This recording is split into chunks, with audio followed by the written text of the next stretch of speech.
A'udzubillahi minasyaitonirrajim. Bismillahirrahmanirrahim. Assalamualaikum warahmatullahi wabarakatuh.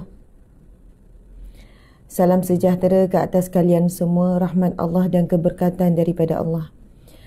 Alhamdulillah, muslimin-muslimat dimati Allah sekalian, selamat pagi Selasa yang barakah. Mudah-mudahan kita semua dalam rahmat Allah Subhanahu wa taala. Jadi kamu tutup pintu. Lepas tu itulah ada yang duduk atas kursi juga. Mana ada kursi? Sebab nanti susah kalau nak bergerak. Ni pakai baju macam pengantin ni, tak apa duduk bawah. Okey, alhamdulillah, muslimin muslimat dimati Allah sekalian. Semoga pagi Selasa, hari kedua, hari bekerja kan. Kalau hari Isnin tu macam-macam istilah, mandi blues, rasa macam liat sikit.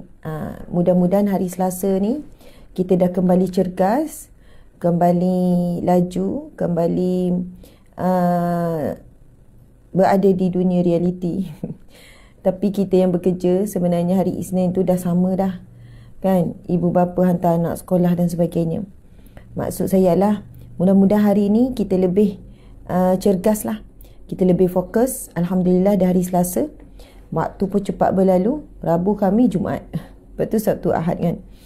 Alhamdulillah, muslimin muslimat mata Allah sekalian, mudah-mudahan walau di mana anda berada, semuanya dalam keadaan sihat sejahtera, dalam keadaan kuat, dalam keadaan tenang. Allahu Akbar. Malam tadi sebelum tidur saya ada tuliskan tentang satu kata-kata yang ringkas sahaja. Saya sebut, biasanya selepas gembira ataupun lepas ketawa akan datang ujian. Lepas tu pagi ni saya sempat baca beberapa komen. Subhanallah, saya jumpa satu komen daripada seorang wanita yang umur 60 lebih. Dia bahasakan diri dia Mak Wan. Dan memang tak ada profil. Maksud kita tak tahu siapa dia. Dan saya bila scroll, dia bukan fake account lah, cuma dia bersembunyilah di sebalik profil yang kita tak tahu siapa, tak ada nama yang sebenar. Profil tu tak ada nama. Tapi bila dia komen dekat page tu, dia tulis panjang perkataan ayat dia. Dia kata Mak Wan dah umur 60 lebih, daripada kecil hidup tersisih, mengsedera ibu dan ayah ataupun mengsedera keluarga. Kemudian bila membesar, hidup seorang diri. Saya boleh faham yang dia tidak berkahwin dan mungkin tak ada keluarga. Tapi dia bekerja dan dia membantu adik-beradik. Bersusah payah membantu dan menyokong adik-beradik. Namun tetap juga dipandang hina dan terus didera. Macam kehidupannya tu sangatlah menyedihkan. Dan dia kata syukurlah ada agama. Syukurlah hadir pengajian. Syukurlah belajar. Syukur dengan segala ilmu agama yang mampu membimbing dia. Dan di usia-usia begini dia kata bertemankan Al-Quran, zikir, dan hidup dalam keadaan miskin, tak ada apa-apa dan tidak ada siapa-siapa. Masya Allah. Tuan-puan di mata Allah sekalian, kita semua sentiasa dalam ujian, sama ada dalam gembira atau derita. Dan ujian derita, sedih, kecewa, sakit, putus asa, kadang rasa nak putus asa, rasa nak berhenti. Semua ujian itu lebih berat dari sudut zahirnya daripada ujian nikmat. Namun ramai orang yang mampu menempuh ujian berat, ujian sedih, derita semua ni melebihi daripada ujian nikmat. Sebab orang dalam nikmat dia tak sedar di dalam ujian, lalu dia leka dan lalai. Na'udzubillah, mati bukan husnul khatimah. Na'udzubillah. Jadi memang susah dan payah. Kita tidak boleh meremehkan ujian-ujian orang. Jangan bandingkan ujian kita lebih berat dan sebagainya. Sebab Allah beri ujian mengikut kemampuan dan kadar masing-masing. Subhanallah, Alhamdulillah. Jadi pagi Selasa yang barakah ini, mudah-mudahan semuanya lebih kuat, tenang, positif, cergas. Apa pun kita perlu lalui, kita tak boleh lari. Kehidupan kita tak akan terhenti, nafas kita tak akan terhenti selagi mana kita belum sampai saat mati. Ujian tak akan terhenti selagi mana kita hidup. Tak akan berhenti selagi mana kita hidup. Jadi bekalan kita adalah untuk menghadapi segala ujian, adalah kita kuatkan diri kita dengan segala amalan. Segala amalan. Kadang istiqamah, kadang tidak. Dan kekuatan untuk kita istiqamah bila kita dalam ujian, kita mampu istiqamah. Jadi Alhamdulillah tuan-puan sekalian, ala kulli hal, Masya Allah. Sekarang pukul 7.08. Hari ni saya dapat mula awal sebelum pukul 7. Siapa yang sedang memandu hantar anak ke sekolah, moga berjalan lancar. Wahai anak-anak yang sedang mendengar sama, Ustazah Asma bersiaran di sini. Ustazah doakan anak-anak yang berada dalam kereta tu, yang sedang melihat ibu ayah memandu. Doakan untuk ibu ayah supaya Allah mudahkan ibu ayah cari rizki. Ibu ayah bahagia selalu. Ibu ayah kuat hadapi ujian. Sebab doa kamu, wahai anak-anak, barakah. Sebab kamu, dibandingkan kami yang dah dewasa, kamu lagi kurang melakukan kesilapan dan dosa. Subhanallah. Doakan ibu ayah, maka doa itu doa yang barakah, yang mustajab. Dan doa itu kembali kepada kamu. Sebab anak-anak selalu mengharapkan doa ibu dan ayah. Tetapi sebenarnya ibu ayah memerlukan doa anak-anak. Saya ulang lagi sekali. Memang ibu ayah selalu ataupun anak selalu mahu doa ibu ayah. Tapi ibu ayah perlukan doa anak-anak. Subhanallah. Saling memerlukan, saling mendoakan. Sebenarnya sorry ya, saya terbiasa dengan pandangan tegak. Bila turun ni saya jadi macam, dia masih lagi yang ni rendah tau. Dia bila rendah, saya jadi menunduk, faham? Sebab tu awak kena duduk. Itu baru saya set. Awak kena duduk, baru awak rasa macam mana kedudukan tu. Gitu. Okey. Kalau muka buku ni dia dah okey sebab dia macam ni. Ini saya ingat sikit kan. Okey, Dik. Saya ni live daripada pejabat. Dah lama tak live daripada pejabat. Tapi hari ni sebab ada urgent meeting waktu suntuk. Kalau saya live dari rumah, saya sampai kat pejabat agak lambat. So, senang kita daripada pejabat saja. Okey, Alhamdulillah sahabat-sahabat. Seperti biasa kita akan mulakan. Anak-anak yang berada dalam kereta pun boleh ikut sama. Kita nak mulakan zikir pagi kita. Kita mulakan dengan surah Al-Fatihah, 10 ayat awal dan akhir surah Al-Kahfi, Asma'ul Husna. Kemudian kita selawat kepada Nabi SAW dan kita baca zikir rahmat. Okey, insya-Allah kita mulakan dengan Al-Fatihah. A'udzubillahi minasyaitanirrajim. Bismillahirrahmanirrahim. Alhamdulillahi rabbil alamin. Ar-Rahmanir-Rahim. Maliki yaumiddin. Iyyaka na'budu wa iyyaka nasta'in. Ihdinas siratal mustaqim. Siratal ladzina an'amta 'alaihim ghairil maghdubi 'alaihim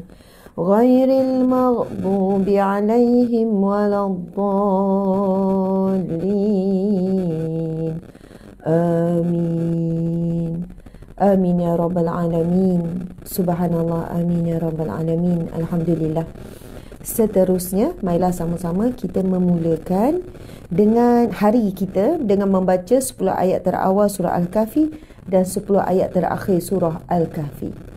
Ia adalah satu benteng bagi umat akhir zaman untuk menghadapi segala ujian tipu daya, fitnah akhir zaman. Ujian yang paling utama, ujian terhadap akidah. Kemudian ujian terhadap ibadah. Kemudian ujian terhadap akhlak seorang Muslim dan mukmin. Subhanallah. Sebab itu bila akhir zaman ni kita perlu berada bersama dengan kumpulan-kumpulan yang boleh menguatkan kita untuk kekal istiqamah dengan akidah yang benar, dengan ibadah yang benar, dengan akhlak yang benar. Masya Allah. Namun bukan semua orang ada peluang di tempat kerjanya ada suasana bi'ah solehah. Bukan semua orang ada peluang membesar dalam keadaan suasana bi'ah solehah. Maksudnya dalam suasana yang baik. Bukan semua orang ada suasana kawan-kawan yang baik di universiti, masa belajar, di sekolah dan sebagainya. Jadi Nabi tinggalkan kita wasiat beramal dengan 10 ayat terawal dan 10 ayat terakhir. Moga dengan itu ia akan menjadi benteng kuat diri kita daripada fitnah akhir zaman. InsyaAllah. Subhanallah. Kita akan membacakan 10 ayat awal dan akhir surah Al-Kahfi. A'udzubillahi minasyaitonirrajim. Bismillahirrahmanirrahim. Alhamdulillahilladzi anzala ala 'abdihil kitaba wa lam yaj'al lahu 'iwaja qayyiman liyunzira ba'san shadidan min ladunhu wa yubashshiral mu'minin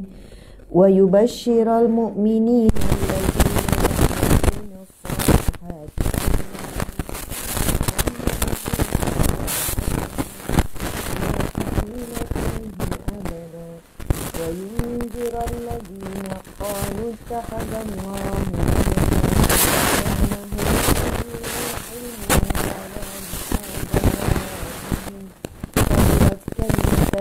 تخرج من أفواههم إن يقولون إلا كذبا فلعلك باخع نفسك على آثارهم إن لم يؤمنوا بهذا الحديث أسفا إنا جعلنا ما على الأرض زينة لها لنبلوهم أيهم أحسن عملا وإنا لجاعلون ما عليها صعيدا جرزا أم حسبت أن أصحاب الكهف والرقيم كانوا من آياتنا عجبا إذ أوى الفتية إلى الكهف فقالوا ربنا آتنا من لدنك رحمة وهيئ لنا من أمرنا رشدا ربنا آتنا من لدنك رحمة وهيئ لنا من أمرنا رشدا ربنا wahai Tuhan kami atina kurniakanlah buat kami min ladunka rahmah daripada sisimu rahmatmu wahayyi lana min amrina rasyada dan sempurnakanlah dari sisimu, sempurnakanlah dalam setiap urusan kami ya Allah petunjukmu yang jelas. Amin ya rabbal alamin. Seterusnya kita membacakan 10 ayat terakhir surah Al-Kahfi. A'udzu billahi minasyaitonir rajim. وعرضنا جهنم يومئذ للكافرين عرضا الذين كانت أعينهم في غطاء عن ذكري وكانوا لا يستطيعون سمعا أفحسب الذين كفروا أن يتخذوا عبادي من دوني أولياء إنا أعتدنا جهنم للكافرين نزلا قل هل ننبئكم بالأخسرين أعمالا الذين ضل سعيهم في الحياة الدنيا وهم يحسبون أنهم يحسنون صنعا أولئك الذين كفروا بآيات ربهم ولقائه فهبطت أعمالهم فلا نقيم لهم يوم القيامة وزنا ذلك جزاؤهم جهنم بما كفروا واتخذوا آياتي ورسلي هزوا إن الذين آمنوا وعملوا الصالحات كانت لهم جنات الفردوس نزلا خالدين فيها لا يبغون عنها حولا قل لو كان البحر مدادا لكلمات ربي لنفد البحر قبل أن تنفد كلمات ربي ولو جئنا بمثله مددا قل إنما أنا بشر مثلكم يوحى إلي أنما إلهكم إله واحد فمن كان يرجو لقاء ربه فليعمل عملا صالحا فليعمل عملا صالحا ولا يشرك بعبادة ربه أحدا صدق صدق الله العظيم اللهم ارحمنا بالقرآن واجعله لنا إماما ونورا وهدى ورحمة اللهم ذكرنا منه ما نسينا وعلمنا منه ما جهلنا وارزقنا تلاوته آناء الليل وأطراف النهار واجعله لنا حجة يا رب العالمين. Ya Allah, rahmati kami dengan Al-Quran, jadikan ia pimpinan cahaya petunjuk dan rahmah. Ya Allah, ingatkan kami apa yang terlupa, ajarkanlah yang tak diketahui, rizkikan kami membacanya siang dan malam, sepanjang siang dan malam, jadikan ia hujah kami ya Rabbal Alamin. Subhanallah. Kan tiba-tiba rasa sayu kan, rasa sedih, Masya Allah. Dia ada nasyid dia, doa selepas baca Quran ni. Doa lepas baca Quran ni ada lirik dia, ada nasyid dia dalam bahasa Melayu. Tapi saya tak lancar sangat. Kamu pun macam tak lancar ni. Lancar. Tapi salah saya punya, ada perkataan-perkataan saya. Bukan maksudnya. Dia banyak version kan. So kita buat sekali lagi boleh? Dan awak kata awak ingat kan? Awak lead. Okey. Anak saya dah hafal belajar tadika, betul. Okey, sama-sama. Bahasa Arab tu lancar lah, bahasa Melayu tu. Kita kawan Arab kan.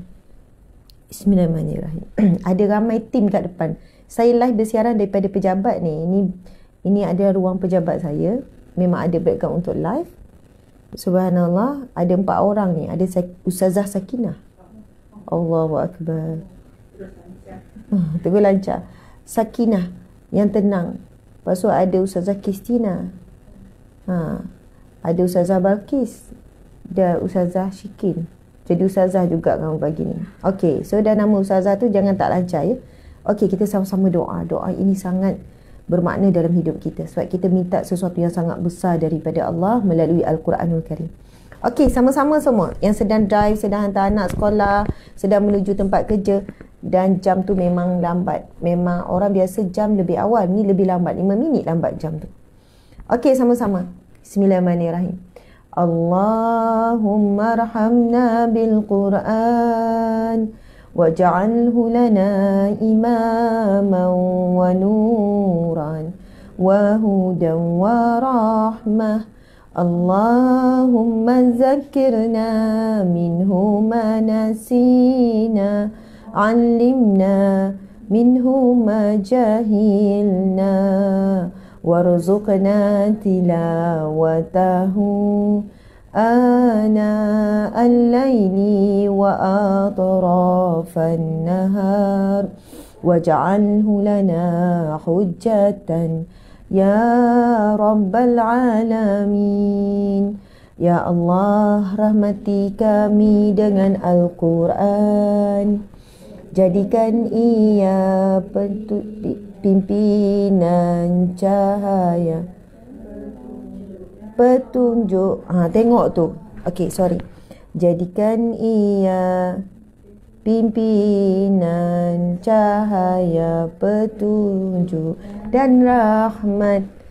Ya Allah, ingatkan kami apa yang terlupa, ajarkanlah yang tak diketahui, rizkikan kami membacanya siang dan malam, siang dan malam, sepanjang siang dan malam, jadikan ia hujah kami, ya Rabbal Alamin. InsyaAllah esok kita lancarkan ya. Pastikan kamu berempat ada esok dan lancar. Saya pun akan lancarkan. Subhanallah. Seterusnya kita akan membacakan Asma'ul Husna. Bismillahirrahmanirrahim. Nas'aluka ya man huwallahu allazi la ilaha illa huwa ar-rahmanur rahim.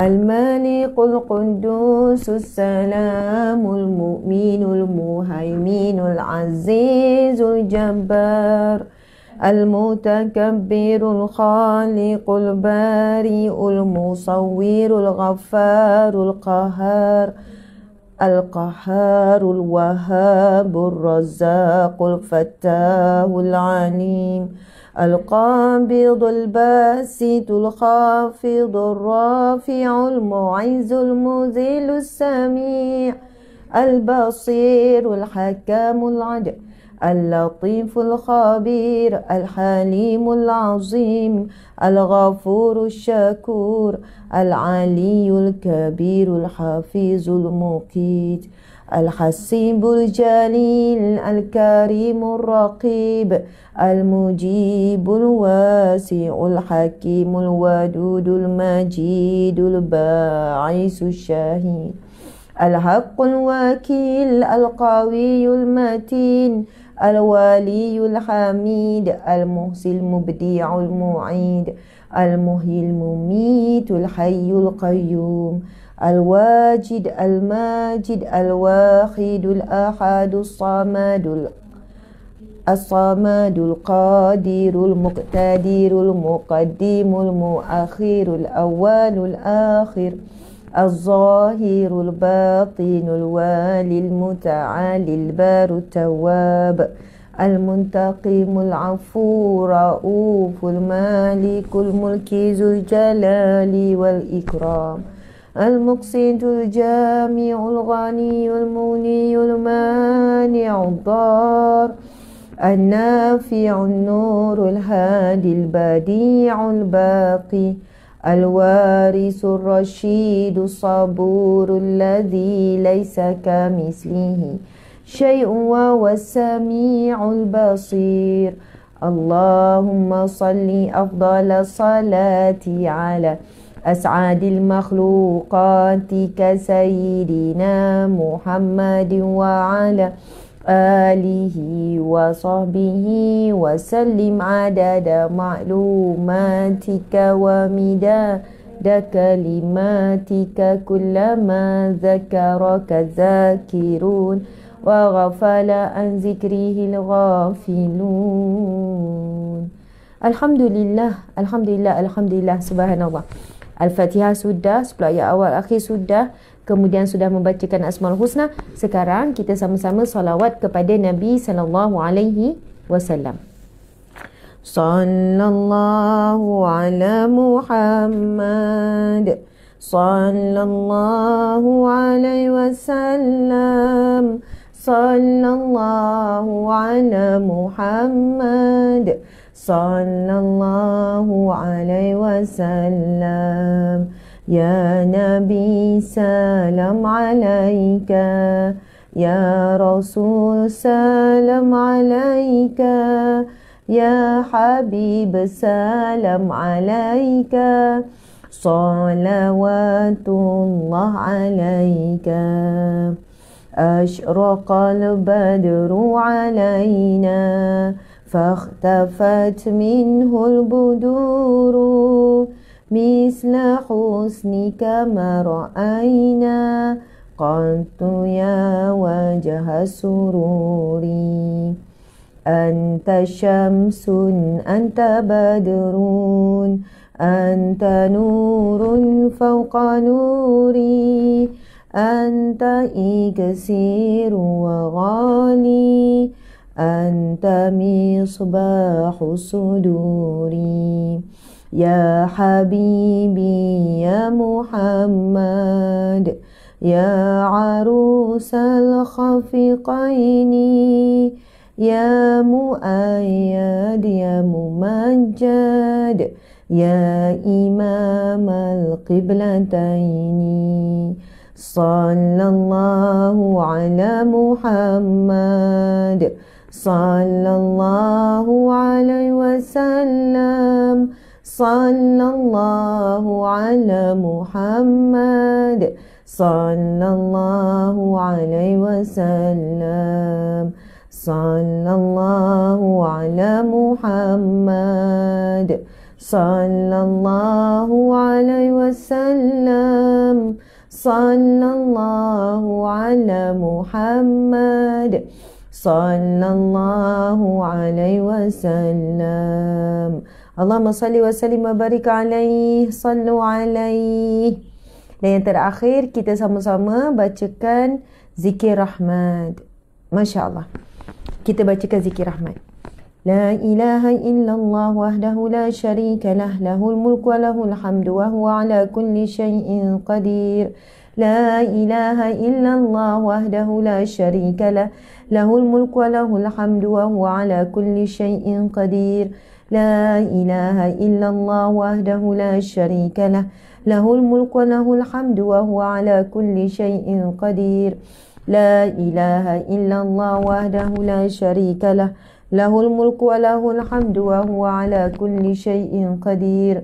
La ilaha illallah wahdahu la syarika lah, lahul mulku wa lahul hamdu wa huwa ala kulli syai'in qadir. La ilaha illallah wahdahu la syarika lah, lahul mulku wa lahul hamdu wa huwa ala kulli syai'in qadir. La ilaha illallah wahdahu la syarika lah, lahul mulku wa lahul hamdu wa huwa ala kulli syai'in qadir.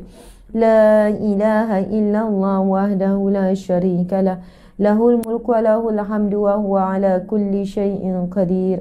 La ilaha illallah wahdahu la syarika lah, lahul mulku wa lahul hamdu wa huwa ala kulli syai'in qadir.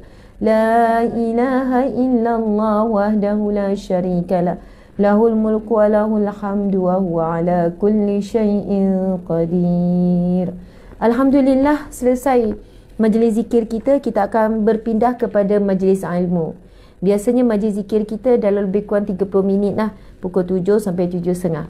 Dan kita cuba majlis ilmu kita 1 jam saja, iaitu pukul 7.30 sampai 8.30. Sahabat-sahabat yang dirahmati Allah sekalian, zikir rahmat tu sepatutnya kita baca 100 kali.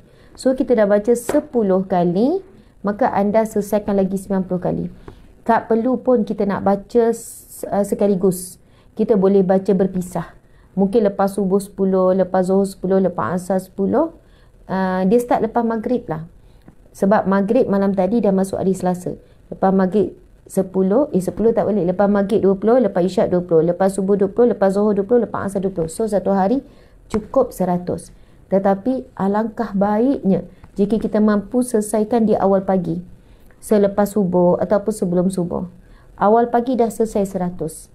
Ia berdasarkan hadis Nabi yang sahih. Nabi bersabda, barang siapa yang membaca 100 kali la ilaha illallah wahdahu la syarikalah, lahul mulku wa lahul hamdu wa huwa ala kulli syai'in qadir, maka dia akan diberikan ganjaran seumpama membebaskan 10 orang hamba abdi, dan akan diberikan 100 kebaikan untuknya pada hari tersebut, dan akan dilindungi daripada 100 keburukan, dan akan dilindungi daripada gangguan jin, syaitan, iblis. Dan tidak ada amal yang lebih baik seseorang itu daripada membaca zikir ini sebanyak-banyaknya.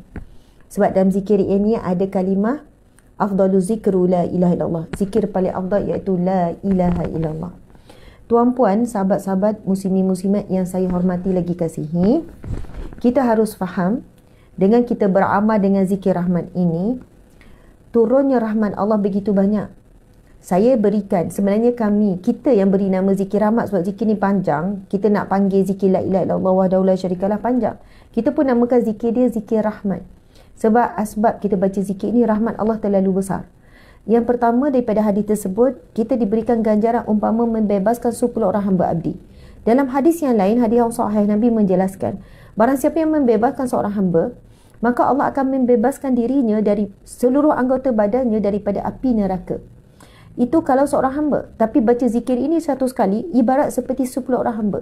Dan zaman sekarang kita dah tak ada peluang untuk mendapat ganjaran membebaskan seorang hamba sebab hamba abdi sudah tidak ada lagi. Sistem perhambaan sudah tidak wujud. Siapakah yang memutuskan sistem perhambaan? Islam lah. Islam yang menghentikan sistem perhambaan. Walaupun kita dengar cerita zaman Nabi ada hamba, ada pembantu daripada hamba, daripada tawanan perang jadi hamba. Tapi semua dibebaskan secara berperingkat oleh Islam sendiri. Masya Allah. Kemudian yang kedua, Allah ingin berikan kita 100 kebaikan. Kalau kita nak hitung tuan-puan sekian 100 kebaikan kita nak, kita tak mampu.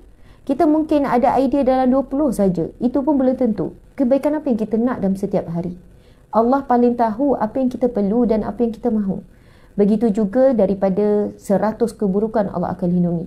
Dan Allah akan lindungi kita daripada gangguan jin syaitan dan iblis. Ini adalah musuh utama kita. Kadang kita tidak sedar musuh utama ni jadi kawan karib kita. Kita selalu mendengar bisikannya. Syaitan nak suruh kita lemah semangat. Syaitan nak suruh kita down lama-lama. Syaitan nak suruh kita bersangka buruk. Syaitan suruh kita berputus asa. Syaitan suruh kita ini bekerja tidak amanah, tidak jujur. Syaitan suruh kita marah-marah. Kadang-kadang kita ni, subhanallah tuan-puan sekalian, tak sedar. Kita selalu mengikut bisikan syaitan. Dan saya jumpa dah ramai dah perawat-perawat syifa. Kan? Perawat-perawat ustaz-ustaz ni. Dia kata zikir, la ilaha illallah wahdahu la syarikalah 100 kali tu. Siapa yang beramal, siapa yang sakit lama, gangguan, ia boleh memutuskan gangguan sihir, gangguan apa-apa. Subhanallah. Tapi kena beramal secara istiqamah lah. Kemudian yang terakhir Nabi sebut, zikir ini siapa yang baca sebanyaknya, itulah amalan yang paling dicintai oleh Allah. Jadi insya-Allah mudah-mudahan bila kita selalu ulang, walaupun dah kerap sangat dah saya cakap benda yang sama, tapi belum tentu kita kuat untuk beramal. Betul tak adik-adik? Walaupun dah selalu dengar, dah tahu, tapi nak beramal punyalah payah. Tapi bila dengar balik tu, rasalah macam semangat sikit. Itu pun belum tentu boleh buat 100 kali hari ni. Maksudnya sebab itu, dalam Al-Quran Allah sebut apa? Berilah peringatan itu, fazakir fa inna zikra, nanti cari, saya takut salah tu, cari ya, tanfa'u lil mu'minin, tanfa'u lil mu'minin. Okey, berilah peringatan, sesungguhnya peringatan itu bermanfaat untuk orang beriman. Orang beriman dia tak akan jemu dengan peringatan yang sama. Orang beriman bila dia dengar lagi peringatan walaupun sama, meningkatkan keimanan dan menguatkan untuk istiqamah. Janganlah pula kita dengar penceramah ni asyik ulang yang sama, boring dah dengar. Kalau hati kita ada iman, kita tak akan rasa jemu untuk mendengar peringatan. Dan kalau kita perasan dalam Al-Quran, kita baca ayat demi ayat, surah demi surah, peringatan berulang-ulang. Betul tak? Berulang-ulang peringatan tentang hari kiamat, tentang syurga, tentang neraka, tentang azab. Berulang-ulang. Kadang cerita kisah Nabi Ibrahim tu diulang lagi. Sebab Allah menciptakan manusia ini, khuliqal insana dha'ifa. Manusia ini dicipta dengan lemah. Innal insana, al-insanu la yakhlu 'anil khati' wa nisyan. Manusia ini tidak akan sunyi, tidak akan lari daripada lupa, kan? Dan juga salah. Macam mana ayat tu? Tanfa'ul mu'minin. Macam mana ayat daripada awal? Wa dhakkir fa inna zikra tanfa'ul mu'minin. Surah Az-Zariyat ayat 55. Wa dhakkir fa inna zikra tanfa'ul mu'minin. Berilah peringatan, sesungguhnya peringatan itu memberi manfaat kepada orang-orang beriman. Bila sebut peringatan, ia bukan benda baru. Beringat, faham tak? Maksudnya perlu diulang-ulang, perlu diingatkan selalu. Berilah peringatan. Bila sebut perkataan peringatan, fadzakir itu maka zikir, sebut. Soalnya benda yang berulang-ulang. Bukannya suruh beritahu. Kalau beritahu mungkin benda baru, lepas tu beritahu. Tapi berilah peringatan. Kalau kita perhati dalam rumah tangga kita sajalah. Kan berapa banyak isteri bagi peringatan dekat suami. Abang, awak janganlah kain pelikat ni bergulung. Awak janganlah Ni, tapi diulang-ulang lagi kan. Kadang isteri pesan pada suami, suami pesan pada isteri pun perlu diulang-ulang, ibu bapa pada anak pun sentiasa perlu diulang-ulang. Jadi janganlah jemu beri peringatan, peringatan itu akan memberi manfaat kepada orang beriman. Okey, ya bukan senang nak istiqamah. Walaupun dengan hari-hari nasihat yang sama, belum tentu kita boleh buat. Alhamdulillah. Sahabat, sekarang kita akan pergi kepada pengajian kita. Siapa yang ada kitab yang sama dengan saya, iaitu kitab Riyadhus Salihin, yang versi yang sama, maka anda boleh membuka muka surat 155. Muka surat 155. Kita akan membacakan hadis yang keempat. Ia merupakan hadis yang ke-159 dalam susunan kitab Riyadhus Salihin. Maka jika anda tidak sama dengan saya, kitab Riyadhus Salihin tak sama dengan saya, versi lain, publication lain, maka tidak ada masalah. Yang penting anda cari nombor hadis 159.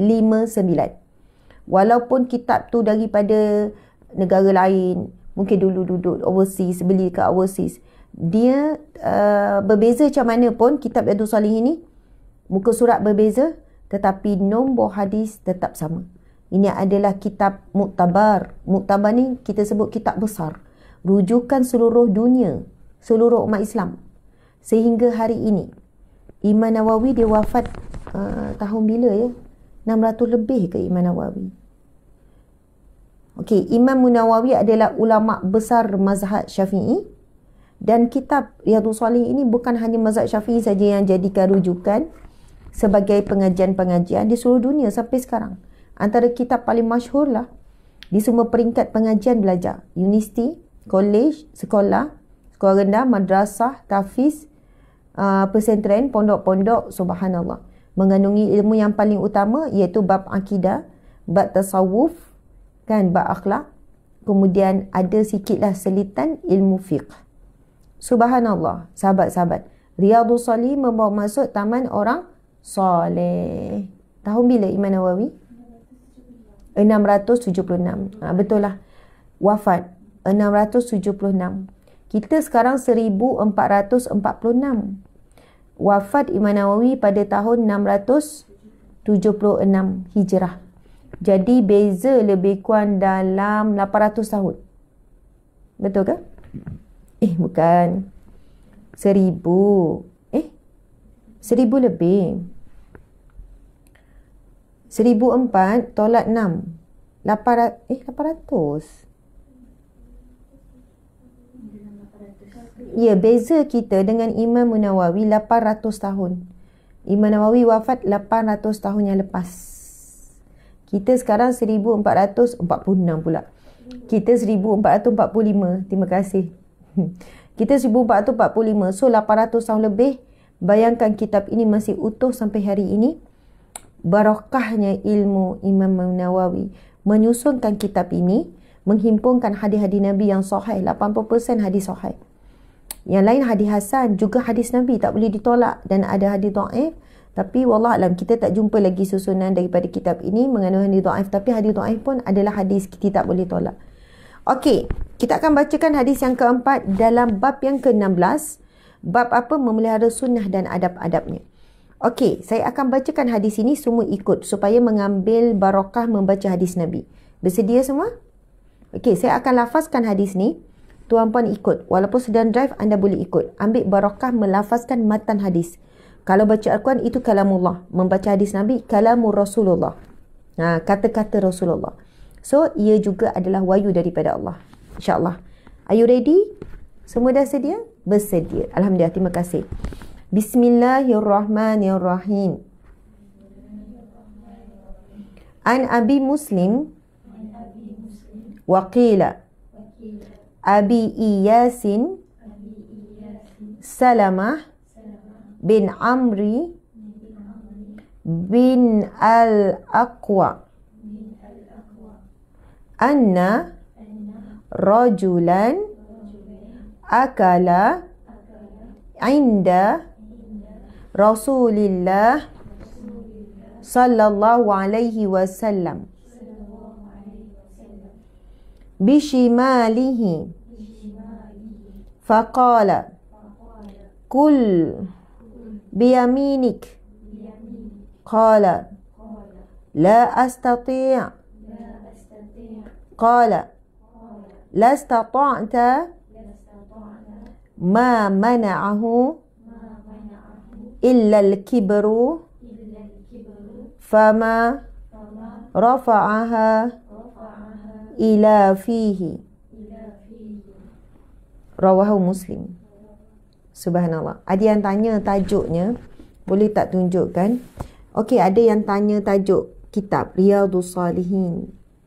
Maksudnya taman-taman orang yang soleh. Susunan Imam Nawawi. Kitab ini tak ada pertikaian alim ulama belah mana pun, belah sana belah sini, tak ada pertikaian tentang kesahihan, kemuliaan, kedudukan kitab Riyadhus Salihin ini. Jadi tak payahlah ragu-ragu, kitab tu rujukan siapa tu? Betul ke ahli sunnah wal jamaah tu? Seluruh dunia seluruh dunia mengiktiraf kitab ini. Dia ahli bahasa beratus bahasa. Mungkin beribu bahasa, wallahualam. Tuan-puan sekalian, ada yang tanya, Ustazah, mana nak dapat kitab tu kalau nak ikut pengajian? Tuan-puan sekalian, pengajian kita Riyadhus Salihin dah 2 tahun lebih. 2 tahun lebih bersama dengan saya. Dan kita dah sampai ke hadis yang ke-159. Kita tak ada skip walaupun hadis yang panjang. Dan kita dah sampai bab ke-16. Tapi cuba kalian tengok. Tak tahu berapa tahun lagi nak habis. Kalau ini 2 tahun. Ini tak tahu berapa. Boleh jadi 5 tahun lagi kot habis. Tapi insyaAllah kita akan habiskan sampai penghujung. Ia jadi lama tu sebab kadang satu hadis kita kupas 3-4 kali. Barulah selesai. Ya, mana nak dapat? Siapa tanya mana nak dapat? Anda sebenarnya boleh. Kami sebenarnya jual kitab ni. Kami jual. Tapi kita tak boleh. Kita kena letak harga yang, maksudnya kita bukan jual harga penuh lah ya. Kita bagi harga istimewa lah, less. Sahabat-sahabat, kalau siapa yang nak sebenarnya boleh je. Sebenarnya kalau siapa yang nak kitab ni, anda boleh cari dalam Shopee. Memang banyak orang jual kitab ni. Tak semestinya beli dengan kami. Tapi kalau beli dengan kami, anda membantu kami lah, ekonomi kami. Bantu ekonomi kami sebenarnya balik semula kepada gerak kerja dakwah dan amal. Tapi kalau anda nak beli di pasaran, kedai-kedai buku memang akan ada. Anda akan jumpa memang kebanyakannya kedai kitab-kitab memang ada jual kitab ni. Kalau nak beli dengan kami, anda boleh pergi ke Shopee Galeri Ustazah Asma Harun. Galeri Ustazah Asma Harun. So cari kat sana ada. Okey, takut saya sebut tu. Okey, subhanallah, saya nak bacakan maksud hadis Nabi ni. Daripada Abu Muslim, ada yang mengatakan dari Abu Ilyas, Salamah bin Al-Aqwa radhiyallahu anhu meriwayatkan bahawa ada seorang lelaki makan di sisi Rasulullah. Macam mana situasi dia? Ada seorang lelaki, dia makan bersama dengan Nabi dengan tangan kirinya. Dengan tangan kirinya. Kemudian beliau bersabda, Nabi pun bersabda, dia tengok ada orang lelaki makan dengan tangan kiri. Nabi pun bersabda, makanlah dengan tangan kananmu. Makanlah dengan tangan kananmu. Orang itu berkata, aku tidak mampu. Aku tak mampu. Aku tak boleh. Macam tu. Lalu baginda bersabda, Nabi pun bersabda, kamu tidak akan mampu. Kalau begitu kamu tidak akan mampu. Kamu benar-benar tidak akan mampu. Tidak ada yang mencegahnya melakukan hal itu kecuali kerana kesombongannya. Akhirnya dia tidak mampu mengangkat tangan kanannya ke mulutnya. Subhanallah. Tuan-puan yang dihormati lagi dikasihi, situasinya lelaki ini bukan sebenarnya tidak mampu, tetapi dia makan dengan tangan kiri dengan rasa sombong. Dia dahlah makan tepi Nabi. Nabi tegur elok-elok, makanlah dengan tangan kanan. Lalu dia jawab, tak mampu, tak boleh. Lalu Nabi kata, Nabi pun jawab, kamu tak akan mampu. Nabi jawab, ya, kamu tidak akan boleh. Akhirnya, subhanallah, ia tidak mampu mengangkat tangannya ke mulutnya. Asal dia jawab tidak mampu tu, bukan tak mampu betul-betul tuan-puan sekalian. Bukan tak mampu betul-betul. Tetapi dia rasa sombong. Orang kadang bila ditegur, lagi buat. Kan? Bila ada sifat sombong, bila dapat teguran dia lagi buat. Dia bukan tak mampu buat. Contohlah ya, kita nampak ada orang minum sambil berjalan. Kita pun tegur. Minumlah duduk. Dahaga sangat.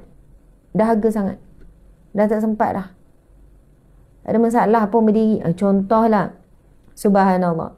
Kan, kadang-kadang tu bila ditegur, makin melawan. Begitulah situasi, bayangkan Nabi. Bukan kita ya. Sebab itu kalau kita ni tegur orang, tegur anak, tegur suami, tegur adik-beradik, tegur kawan. Lepas tu orang tu menjawab, kita tak perlulah nak sentap, nak hati tisu, nak hati koyak, nak terasa sangat. Nabi sendiri menegur orang yang makan di sisi Nabi dengan tangan kanan pun dijawab dengan sombong. Aku tak mampu. Aku tak boleh. Lalu Nabi kata, kamu takkan mampu. Akhirnya lelaki tu tak boleh nak angkat tangan kanan dia. Tidak mampu nak mengangkat. Memang betul-betul tak mampu. Walaupun dicuba, tangan itu seolahnya dikeraskan oleh Allah, tidak mampu untuk mengangkat tangannya ke mulut. Subhanallah. Tuan-puan sekalian, bab makan ni, bab makan minum, kalau kita tengok, hari ini ramai umat Islam kita mengambil ringan bab makan dan minum duduk. Betul atau tidak? Kadang makan aiskrim sambil berjalan. Orang kan jual air tepi-tepi. Orang jual air tepi-tepi jalan. Kita pula dahaga. Kita dah tak sabar dah nak duduk. Kita terus ambil straw. Kita pun terus masukkan dalam bekas air tu. Terus minum sambil berdiri. Kita dah beratur lama dah dekat bubble tea ke dekat apa. Dahaga dah. Lepas tu tak sabar dah nak hirup apa tu kita panggil bubble. Bukan bubble, panggil apa?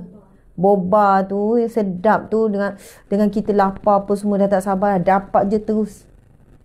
Tuan-puan dimati Allah sekalian.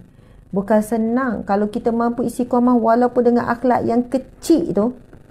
Boleh jadi itulah asbab rahmat Allah. Saya nak tanya, apa sunnah Nabi yang kita selalu istiqamah? Sunnah Nabi mana yang kita selalu istiqamah? Tuan-puan sekalian, saya nak tanya kamu semua. Kamu suka tak minum? Sukalah minum air tilai. Kalau orang tak suka, bolehlah amboi. Kalau ada promo apa semua. Okeylah, saya bukan promo ni. Habis tu nak sebut contoh air apa? Saya tak tahu sangat nama-nama air ni. Tak apalah. Okey.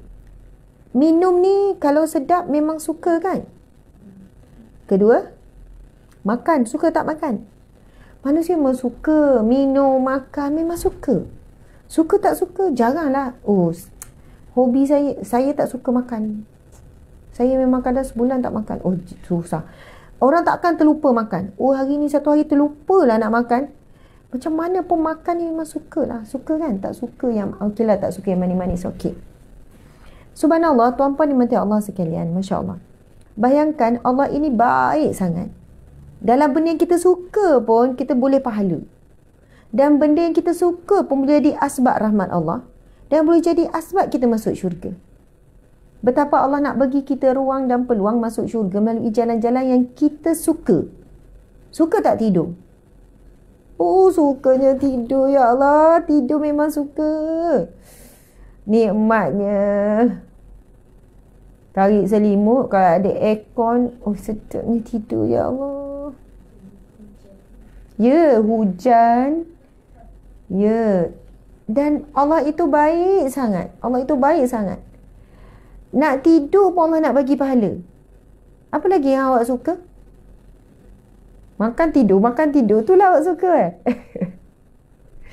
Makan tidur. Tapi sebenarnya tidur tu tak nikmat kalau terlebih tidur. Contohlah, awak suka tidur cakap kan. Saya pun suka. Okey, 24 jam tidur. Nikmat lagi tak? Jadi bengong. Bengong. Okey, kan sedap tidur. Tidur lagi. Walaupun sedap makan dan minum, kita pun takkan rasa nikmat kalau tak berhenti makan. Maksudnya, nikmatnya makan sebabnya ada lapar. Nikmatnya tidur selepas kita penat. Lepas penat, lepas sudah bekerja, lepas itu yang jadi nikmat rehat. Subhanallah. Bunyi hujan healing. Subhanallah. Tapi nak sebut Allah ini baik sangat. Allah beri kita jalan ke syurga dan kita boleh beramal dengan sunnah Nabi dengan apa yang kita suka. Okey, yang berat-berat tu mungkin susah nak istiqamah lah. Tapi Alang-alang dah suka minum, dah suka makan, baca bismillah, guna tangan kanan dan duduk. Itu sunnah Nabi. Duduk. Kalau dari sudut saintis memang dah kaji perbezaan kalau minum berdiri, minum duduk. Awak pernah baca? Awak tahu? Tengok. Generasi muda ni malah nak baca. Oh, memang sebab duduk je, dia tak perlu tahulah. Yelah tu. Lepas ni kalau dia ada minum berdiri, awak ambil gambar ya. Masya Allah. Tuan-tuan sekalian, betul Ustazah, kalau tidur lebih badan sakit, kepala pun rasa berat. Sahabat-sahabat, bukan senang nak didik. Tapi kalau dah terbiasa, kita tak akan mampu minum berdiri. Saya kan kalau pergi hotel, kalau ada majlis, tiba-tiba waktu minum tu tak ada kerusi. Hotel tak sedia kan? Dia memang sediakan untuk minum sekejap. Rehat tu pukul 10. Minum dekat luar ya.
payah gunalah adik. Tak payah guna.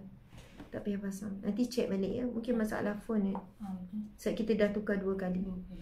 Subhanallah. Saya nak bacakan beberapa adab dengan makanan. Jom kita belajar. Kita terus bercakap pasal makan minum. Kita belajar bab adab makan dan minum. Okey. Yang pertama, bila makan, adab yang pertama adalah kongsilah makanan tu. Kamu kalau beli makanan, sorok bawah meja makan. Yelah tu. Dua asrama dulu kalau mak beri makanan, sorok dalam almari. Dalam loker. Lepas tu makan senyap-senyap waktu malam. Ataupun hulur kepala dalam loker. Tengok ada yang mengaku. Ui, dahsyat je. Makan senyap. Habis kunyah.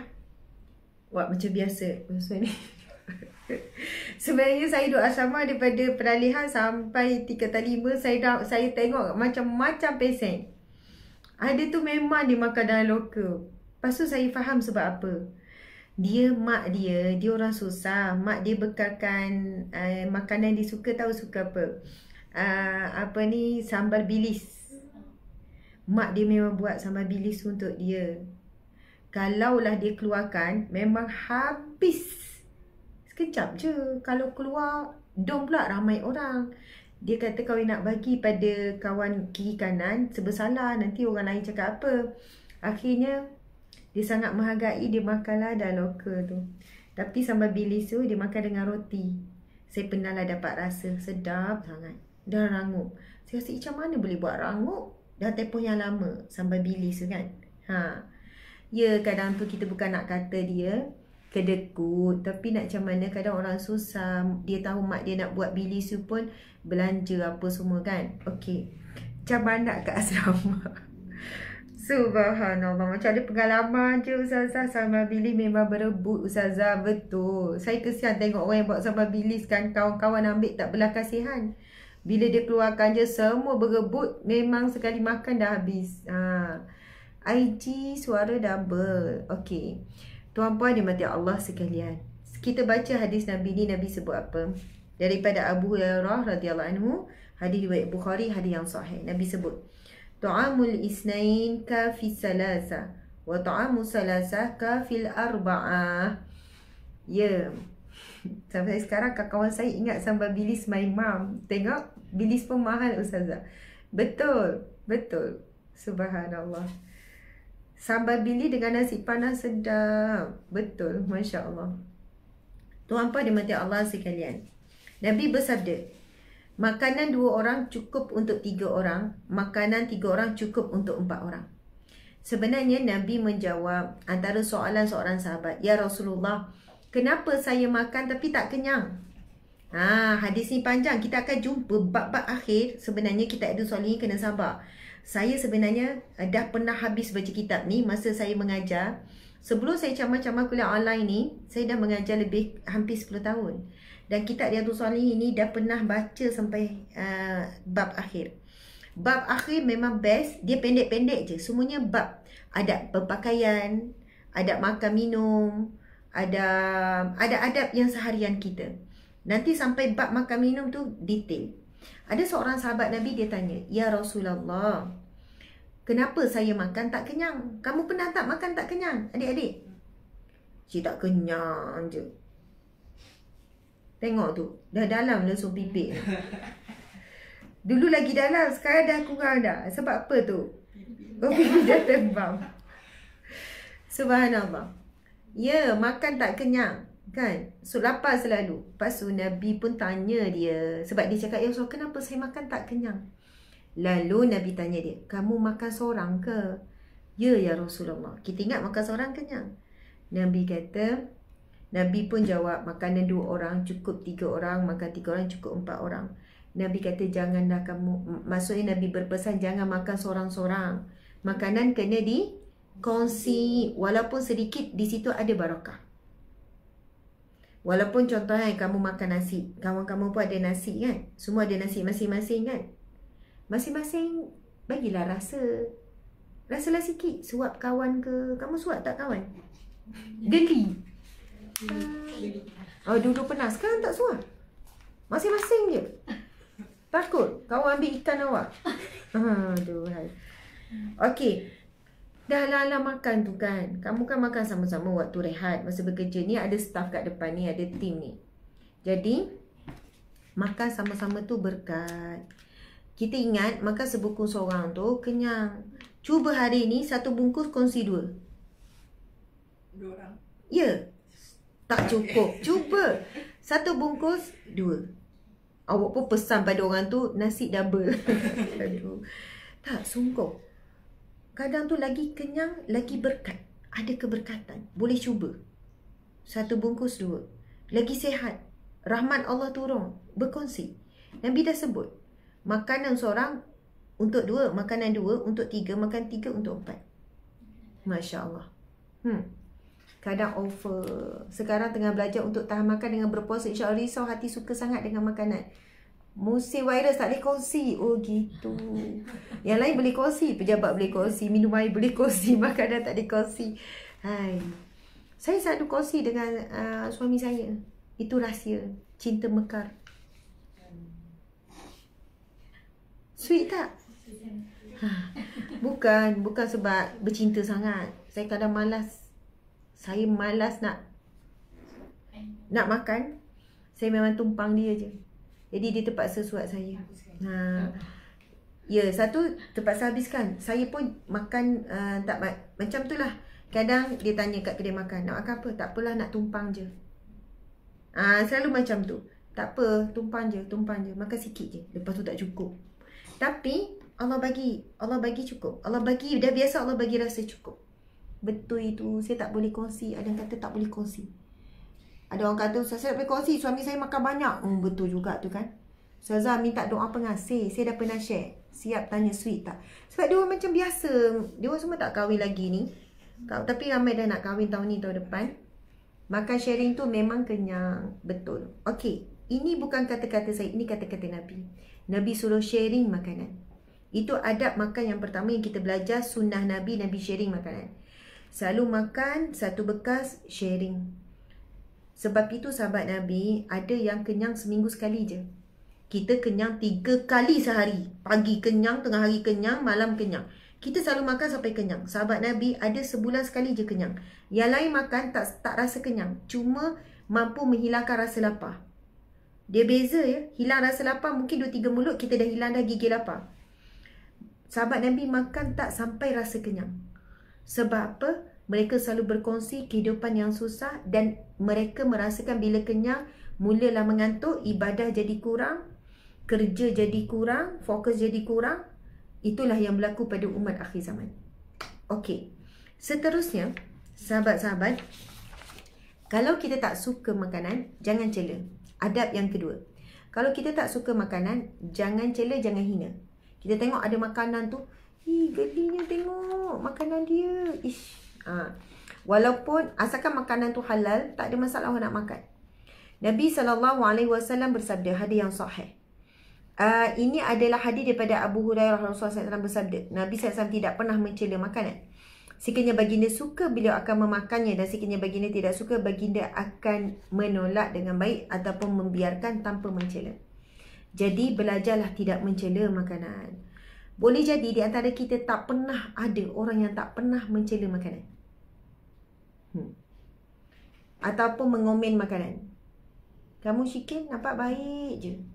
Kan Syikin ni nampak solehah kan? Baik. Macam Syikin ni pernah buat dosa tak ya? Mungkin dosa sembunyi ni banyak buat ni. Tak ada. Gurau ya. Ni tak saya. Tapi Syikin ni memang budak baik. Tak tahulah, senyum, sabar. Tak macam Sakinah lah. Kamu pun baik Sakinah, Masya Allah, penyabar sangat. Tinggi kesabaran kamu. Dan dia pun tinggi. Aduh lah, pagi ni dengan tim. Okey juga live dengan tim. Okey, Syikin. Kan, Masya Allah. Kamu pernah tak cela makanan?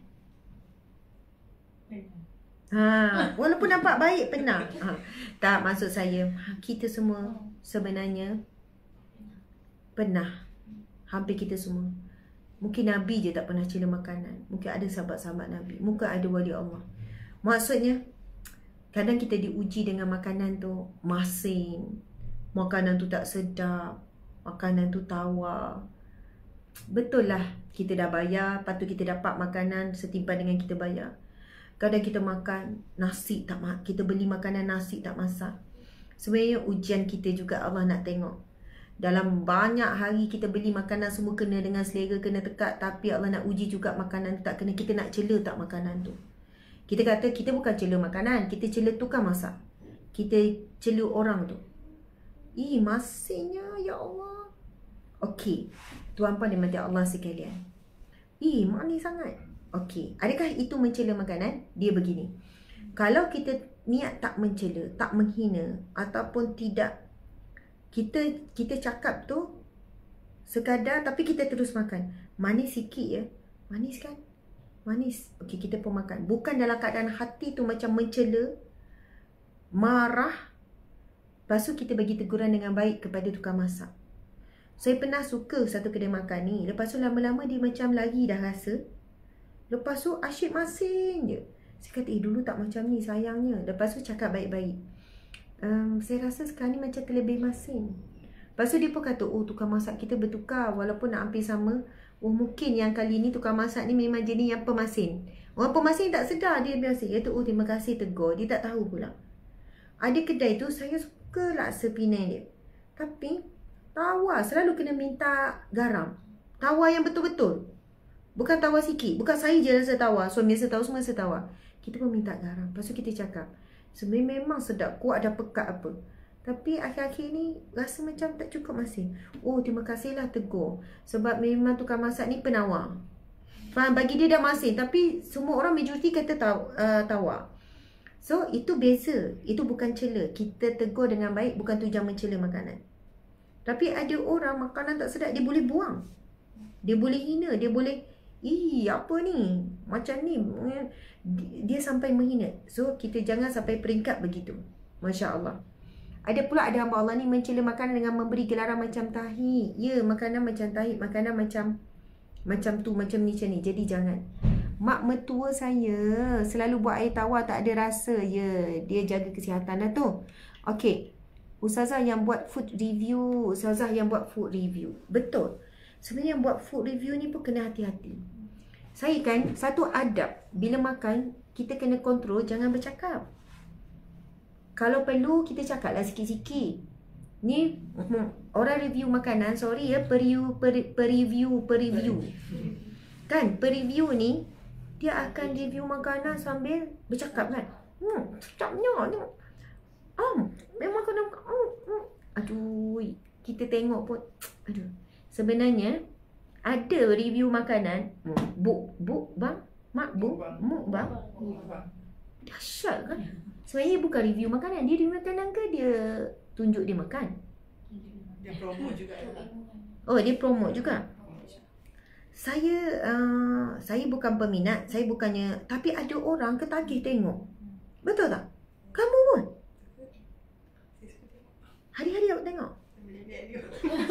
Tapi bukan hari-hari lah kan? Selalu lah tengok. Oh, kenapa awak tengok? Sedap. Sebab bunyi tu. Lepas tu kamu dapat apa kalau kamu tengok? Beli kena seronok. Sebab makanan yang ditunjuk tu bukan di Malaysia. Subhanallah. Oh, awak terliur tu tapi awak beli cover kat sini. Orang muda sekarang. Tak tahu kenapa suka. Saya pelik. Saya tahu ada orang suka tengok. Saya pernah tengok sekali dua. Saya kata, apa yang seronoknya tengok? Apa yang leka? Dia makan, dia kurus tapi dia makan banyak kan. Non-stop sumbat. Ada hadis Nabi SAW, Nabi sebut, akan tiba satu saat umatku makan pelbagai jenis makan dan minum pelbagai jenis minum tanpa mengira ia halal ataupun tidak. Kedua, Nabi bagi pesanan apa? Tidak ada kantong yang lebih buruk di kalangan umatku daripada memenuhi perutnya dengan segala jenis makanan. Sebab itu ujian kepada makanan ni memang berat sebenarnya. Bila makan selalu kenyang, selalu sedap, dia akan beri kesan kepada berat ibadah, kesan kepada akhlak, kesan pada, saya bukan cakap pada kamu. Maksudnya kamu nampak tak hari ini tarikan media sosial kepada makanan tu sangat kuat. Orang sanggup jalan-jalan cari makan sampai berjalan 2 jam. Saya jumpa orang macam ni. Ustazah, kami suami isteri memang food hunter. Oh, food hunter. Kadang kami nak makan malam, semata-mata nak makan malam. Daripada KL kami boleh pergi ke Perak ke. Daripada KL kami turun Kedah. Lepas tu patah balik semula sebab esok kerja. Kami boleh pergi, kadang makan tengah hari kami tidur, kami boleh pergi Pahang 2 jam perjalanan. Lepas tu balik-balik. Oh, kebetulan ke? Tak, memang semata-mata nak pergi makan. Saya kata, oh, okey. Sekiranya sambil dia pergi, di waktu yang sama dia juga isi. Okay, Alhamdulillah lah. Mungkin sebenarnya baca Al-Quran ke. Tetapi tuan-puan sekarang ramai mana orang dia sanggup pergi dan menunggu lama untuk makanan. Kalau makanan viral 1 jam. Tapi tak ramai orang sanggup pergi ke masjid, ke surau yang jaraknya tak jauh. Dan bila pergi tu Allah beri dunia dan isi. Allah beri ketenangan dan kekuatan. Tak ramai yang mampu pergi. Mohon terasa. Sila sentak. Saya pun terasa juga ni. Tapi Alhamdulillah kami bukan food hunter. Kalau orang tanya makanan ke restoran, selalu kami kena tanya staff. Walaupun dah duduk 10 tahun. Tapi tak kenal sangat restoran. Bukan kata tak pergi makan restoran. Ada pergi juga sekali-sekala. Subhanallah. Adik-adik. Kalau kamu bangun awal boleh pergi solat subuh ke masjid. Pergi tak solat subuh masjid? Tak payah jawab. Muka macam tak. Tak adalah. Sungguh saya cakap. Kalau boleh pergi solat subuh ke masjid, memang luar biasa ketenangan. Sebab subuh ni memang situasinya sejuk, hening. Lepas tu dengar azan subuh, kita akan automatik rasa macam sedih sayu. Lepas tu imam tu solat, dah bagi salam, kita terus gerak sebab kita nak bersiap kan. Kamu lagi sempat sebenarnya, kamu lagi sempat. Fitnah apa? Berhentilah sebut pergi masjid ni lebih afdal perempuan. Sedangkan sahabat Nabi di kalangan wanita, isteri Nabi pun solat di masjid. Yang Nabi jawab, fitnah tu bagi wanita yang tak boleh menjaga dirinya. Menjaga auratnya, menjaga akhlaknya, lebih baik di rumah lah semayangnya. Tapi beza kalau boleh semayang di masjid. Memang tenang tu luar biasa. Boleh kita pergi kedai makan, nunggu sejam, pergi balik campur 2 jam, duduk sejam makan, begitu begini. Tapi pergi solat Zuhur sekejap je, kalau pergi solat 15 minit settle. Asar sekejap je, Maghrib, Isyak, tapi tak sampai. Subhanallah, Allahu Akbar. Sahabat-sahabat dimati Allah sekalian, kita kena buat masjid hunter, bukannya food hunter. Okey, jalan-jalan cari makan, duit minyak dia tak kisah, duit tu dia tak kisah, lama tak kisah, penat drive tak kisah. Ini adalah antara ujian besar umat akhir zaman. Sebab itu Nabi kata, aku tak bimbang kemiskinan bagi umatku, tapi aku bimbang kekayaan yang melimpah. Aku tidak risaukan kelaparan bagi umatku, tapi Nabi risaukan kekenyangan. Subhanallah. Kan dalam ada hadis yang panjang Nabi sebut tentang keadaan umat akhir zaman yang rizki melimpah ruah, sampai sahabat Nabi pun menjawab, ya Rasulullah, untungnya kalau kami berada di zaman tersebut, kami boleh tumpukan pada ibadah sebab rizki semakin melimpah ruah. Tak sama macam zaman sahabat Nabi yang kena bekerja keras, bekerja lama dapat sikit upah. Mereka ni penat kerja bawah panas, kerja teruk, upah sikit. Soalnya bila balik penat nak buat ibadah. Nabi kata tidak. Tidak. Sesungguhnya ibadah pada akhir zaman kita ni lagi berat, lagi payah. Kerana melimpahnya rizki, melimpahnya kekayaan, melimpahnya kekenyangan. Subhanallah. Sunyi dan betul sahaja suasana pagi subuh tu takkan dapat masa lain. Betul. Dia takkan sama. Waktu Maghrib, Isyak, masa tu kita tengah kelam kabut lagi. Walaupun dah malam. Betul tak Maghrib Isyak? Sama juga Zuhur Asar lagi sibuk. Siang, tengah terang. Tapi subuh memang luar biasa. Subuh ni nikmat dia luar biasa. Kalau solat dalam rumah, memang beza kalau kamu pergi ke masjid atau surau. Kalau kamu boleh jalan kaki, jalan kaki. Saya kadang jalan kaki. Memanglah surau taman saya tak jauh sangat. Tapi jalan kaki. Jalan kaki tu kan kita terasa, ya Allah, kita pun ambil energi subuh tu. Warna yang dikeluarkan oleh bumi ketika itu adalah warna putih. Itu adalah gelombang warna, spektrum warna yang paling terbaik. Kan spektrum warna alam ni berubah. Bila Zuhur warna kuning, ia melibatkan keceriaan. Kalau badan kita melibatkan proses pencernaan begitu. Asar orange, dia lebih kepada sistem penghadaman. Tengah hari sistem penghadaman. Petang, keceriaan. Petang penghadaman, saya dah lupa dah. Maghrib, warna alam jadi merah. Bila masuk Isyak ke malam, lepas tu warna ungu. Lepas tu bila tengah malam sampai ke subuh, warna putih. Masa ni spektrum warna dikeluarkan oleh alam suci, bersih dan yang paling baik yang untuk tubuh badan, untuk ketenangan. Sebab itu takkan dapat orang yang tidur. Orang yang bangun saja dan melakukan ibadah, dia boleh bersatu dengan warna-warna alam yang bagus ni. Masya Allah, tuan-puan dimati Allah sekalian. Okey, seterusnya sunnah Nabi makan. Sebab tajuk kita bab makan ni. Nabi ada tegur seorang makan tangan kiri. Lepas tu orang tu, siapa yang baru masuk sekarang ni saya tak tahu FB berapa orang. TikTok lebih kurang 4,000 lebih. Yang ni dekat ni sekarang ni 5,000 lebih. FB saya tak tahu sebab tak nampak. 4.6. Oh 4.6. FB tinggi. So 4.6, 4.1, 5,000, 10,000 lebih. Subhanallah, 10,000 lebih. Muslimin muslimat dimati Allah sekalian. Antara adab seterusnya iaitu mencuci tangan sebelum dan sesudah makan. Saya tak sebut tadi perbezaan. Kan saya kata dari sudut sains. Saya tak ingat dah istilah dia. Dia macam ni. Kalau kita minum berdiri, tuan-puan sekalian, ni saya duduk. Ketika kita berdiri, ada satu injap dalam badan kita, dia sedang terbuka. Bila kita minum, air tu terus masuk ke injap tu, terus pergi ke pundi kencing. Ibaratnya macam tu. Tapi bila kita minum duduk, injap tu akan tertutup. Ataupun macam mana entah fungsi dia, kamu kena cari balik perbezaan minum berdiri dan duduk. Cuba kamu cari. Dari sudut sains ni kajian. Bila kita minum duduk, maka air itu akan jauh lebih baik dan meresap dan memberi manfaat kepada tubuh badan secara maksimum berbanding orang yang minum berdiri. Dan soalannya, kalau minum berdiri, dia akan bagi beban kepada pundi kencing. Dia akan boleh beban tu dia tak nampak jangka pendek. Selalu minum berdiri akhirnya boleh bagi kesan masalah pada pundi kencing. Ibaratnya macam tu. Ya, macam tak jadi filter. Ya, ia jadi filter. Ada tak kamu jumpa?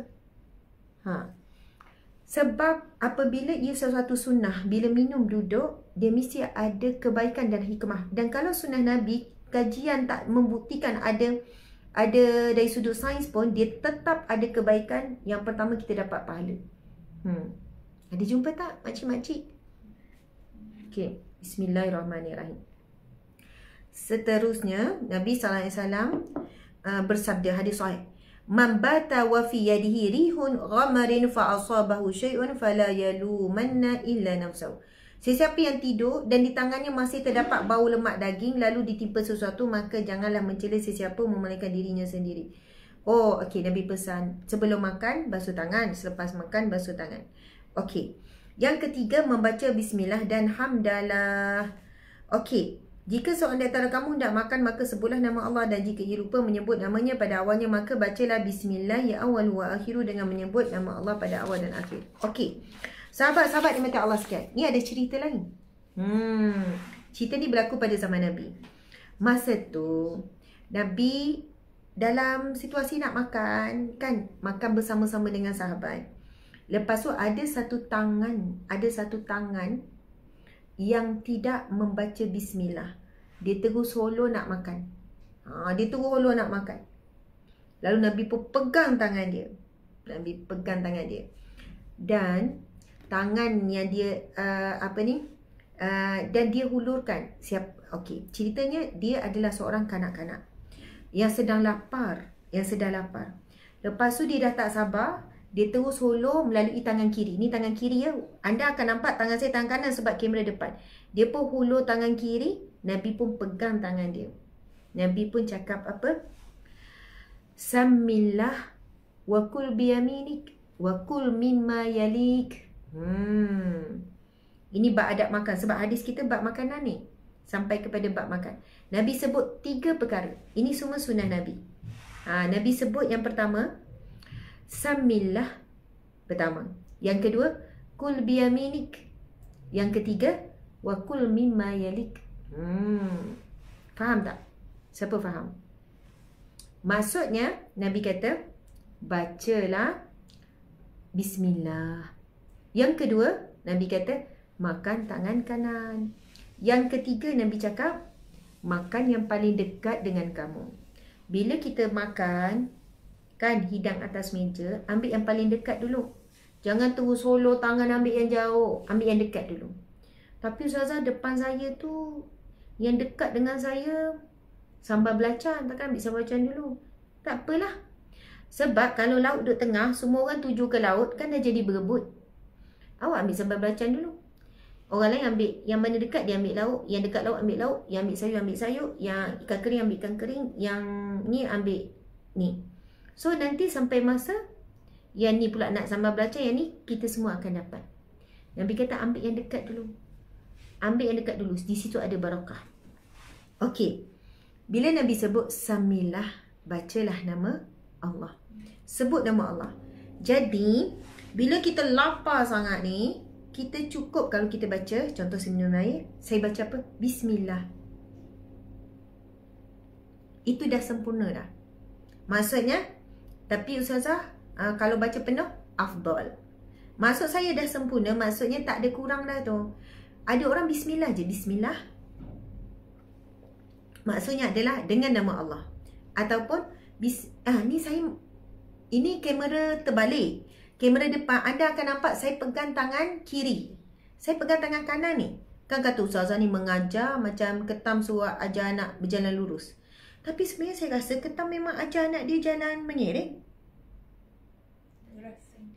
Sebab tu lah ada punya perumpamaan tu macam tu. Seperti ketam mengajar Anak jalan lurus. jalan lurus.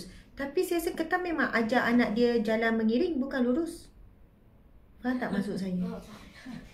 Kan perumpamaan tu soalannya kalau kita ajar orang tapi kita tak buat, macam ketam ajar anak dia jalan lurus.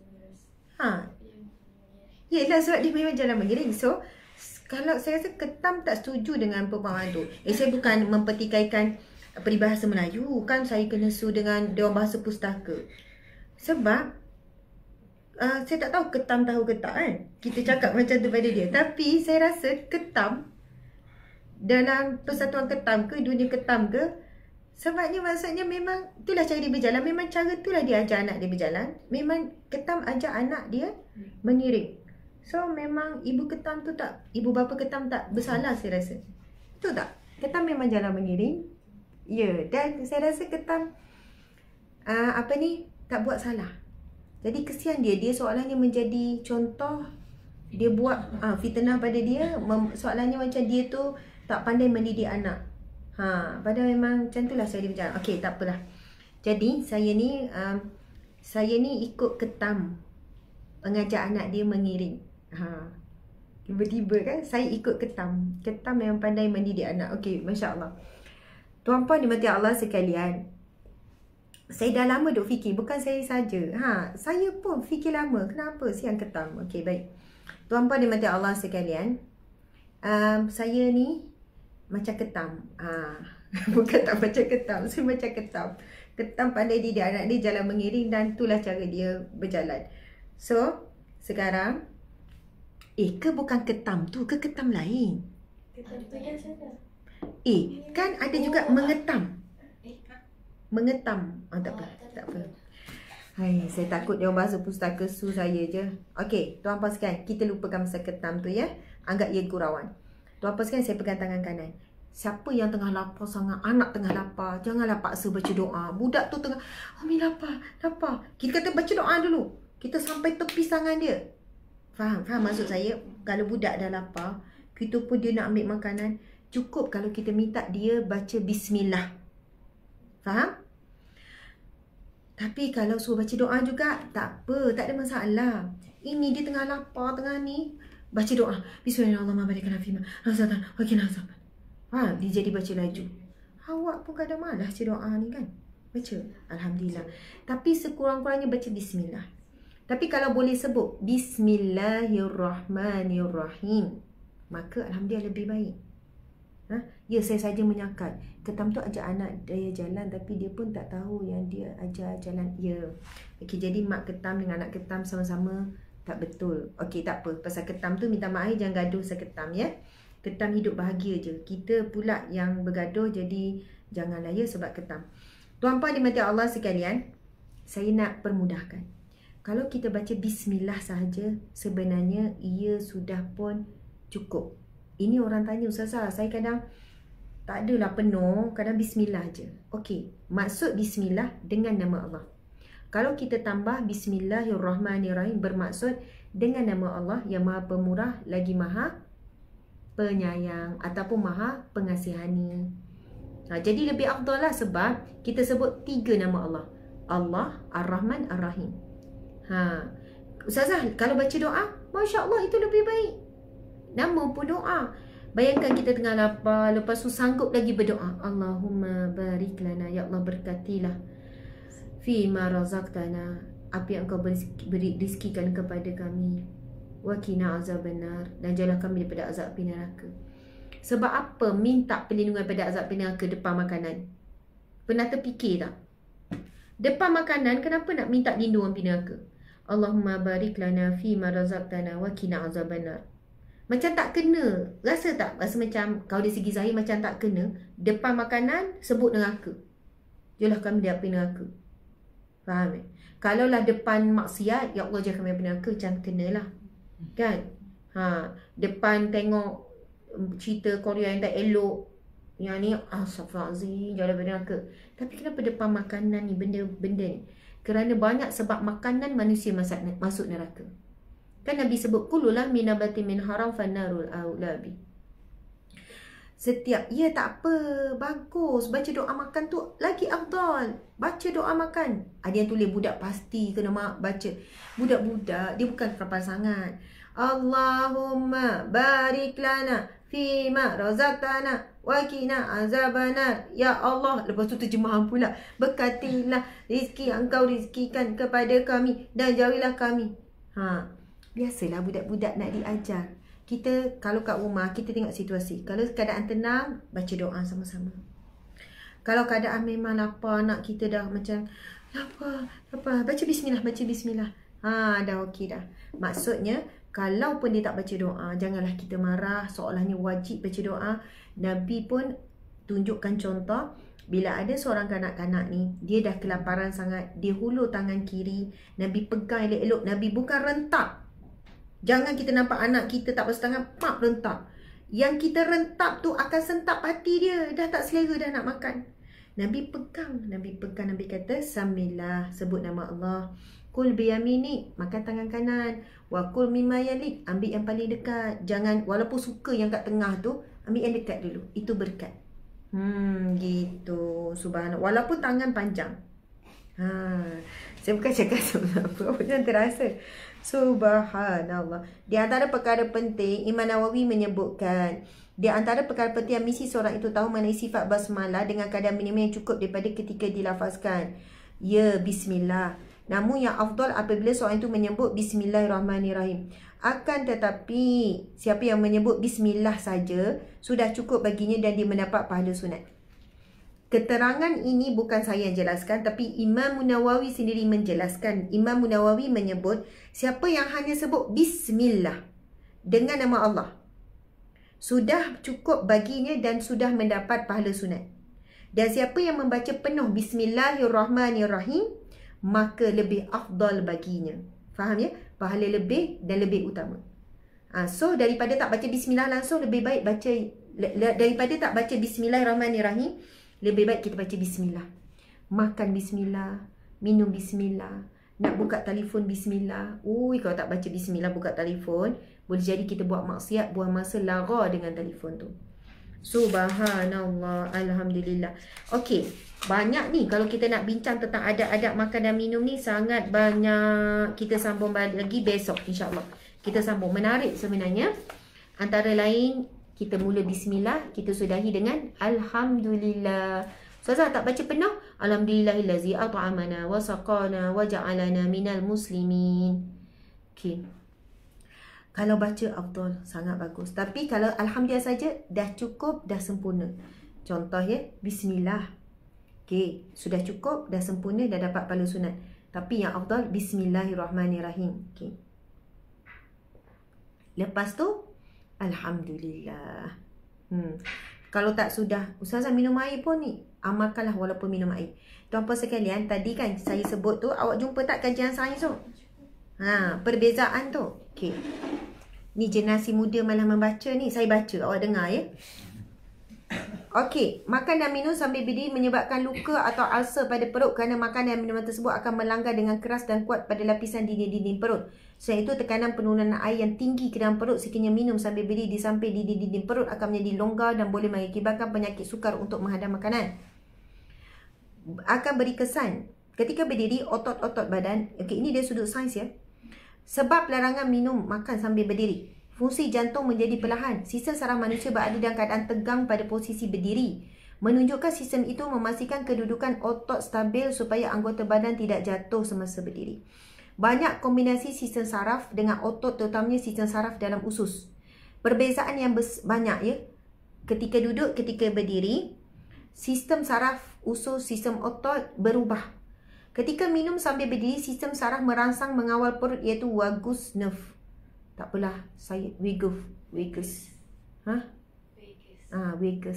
Okey. Ia bergantung pada diri masing-masing nak sebut macam mana, okey? Untuk memperlahankan jantung dan mengakibatkan individu itu pengsan atau pitam, malah boleh membawa maut bagi pesakit jantung.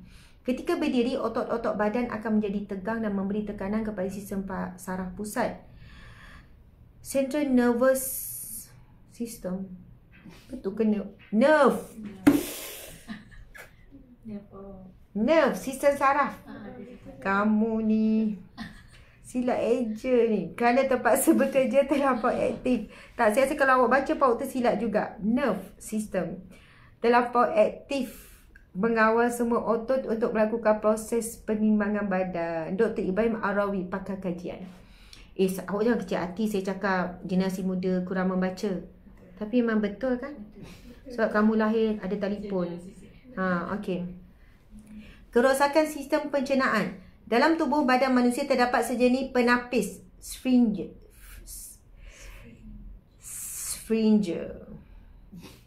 Alah, kamu pun tak tahu kan? Okey. Yang penting dia macam penapis yang bertindak membuka pada posisi duduk dan tertutup pada posisi berdiri. Saya terbalik. Bila kita duduk, penapis tu okey. Dia membuka pada waktu kita duduk. Dan yang tertutup pada posisi berdiri. Penapis ini, sphincter, saya takut ke sphincter, macam mana nak sebut. Okey, bertindak sebagai penapis segala benda asing dalam air sebelum disalurkan ke seluruh tubuh. Minum sambil berdiri menyebabkan penapis tersebut tertutup, maka air itu tidak ditapis terlebih dahulu.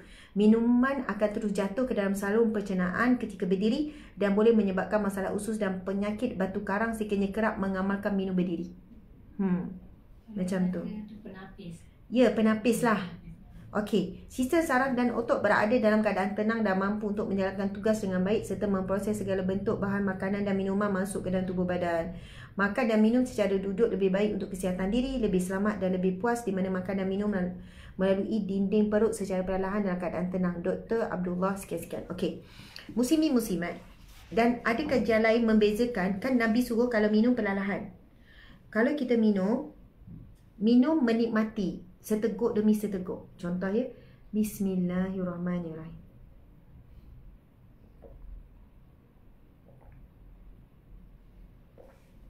Dengar ke?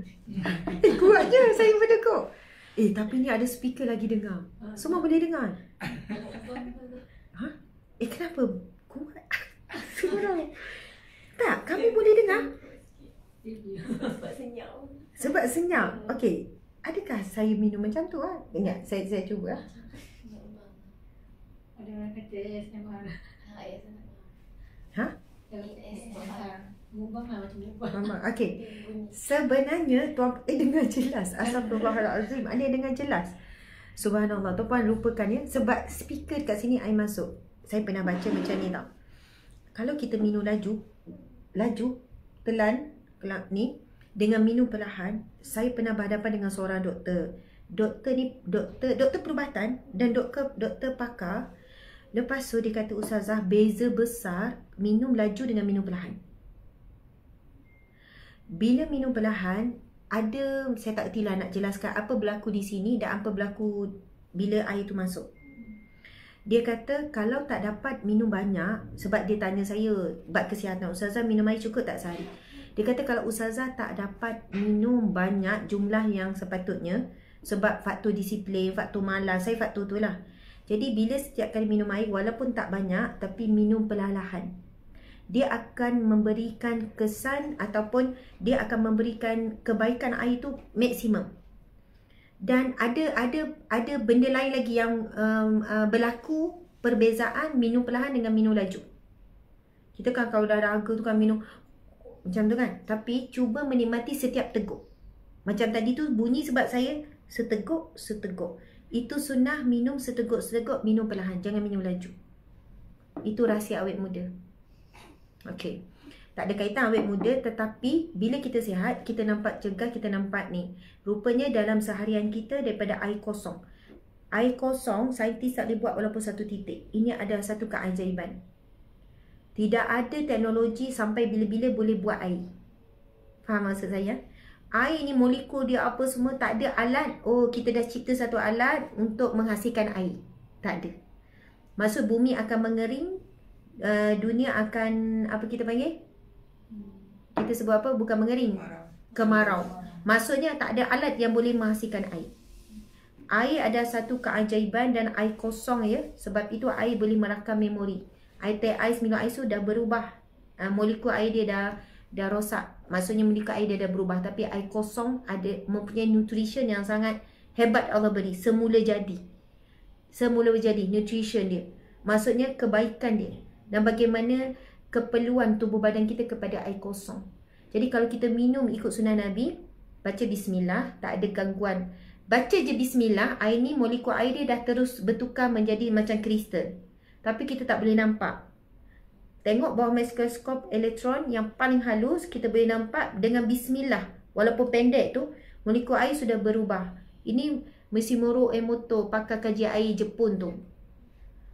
Dia kaji perkataan yang baik bila dikeluarkan air jadi baik. Dan dia kaji bila sebutan kalimah-kalimah dalam agama Islam, air tu berubah menjadi molekul yang sangat indah.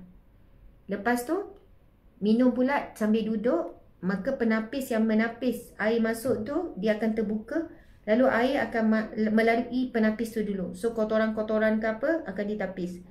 Lepas tu, minum pula perlahan-lahan, kita akan mendapat optimum kelebihan tu. Gitu. Alhamdulillah, sahabat-sahabat, mudah-mudahan dapat manfaat.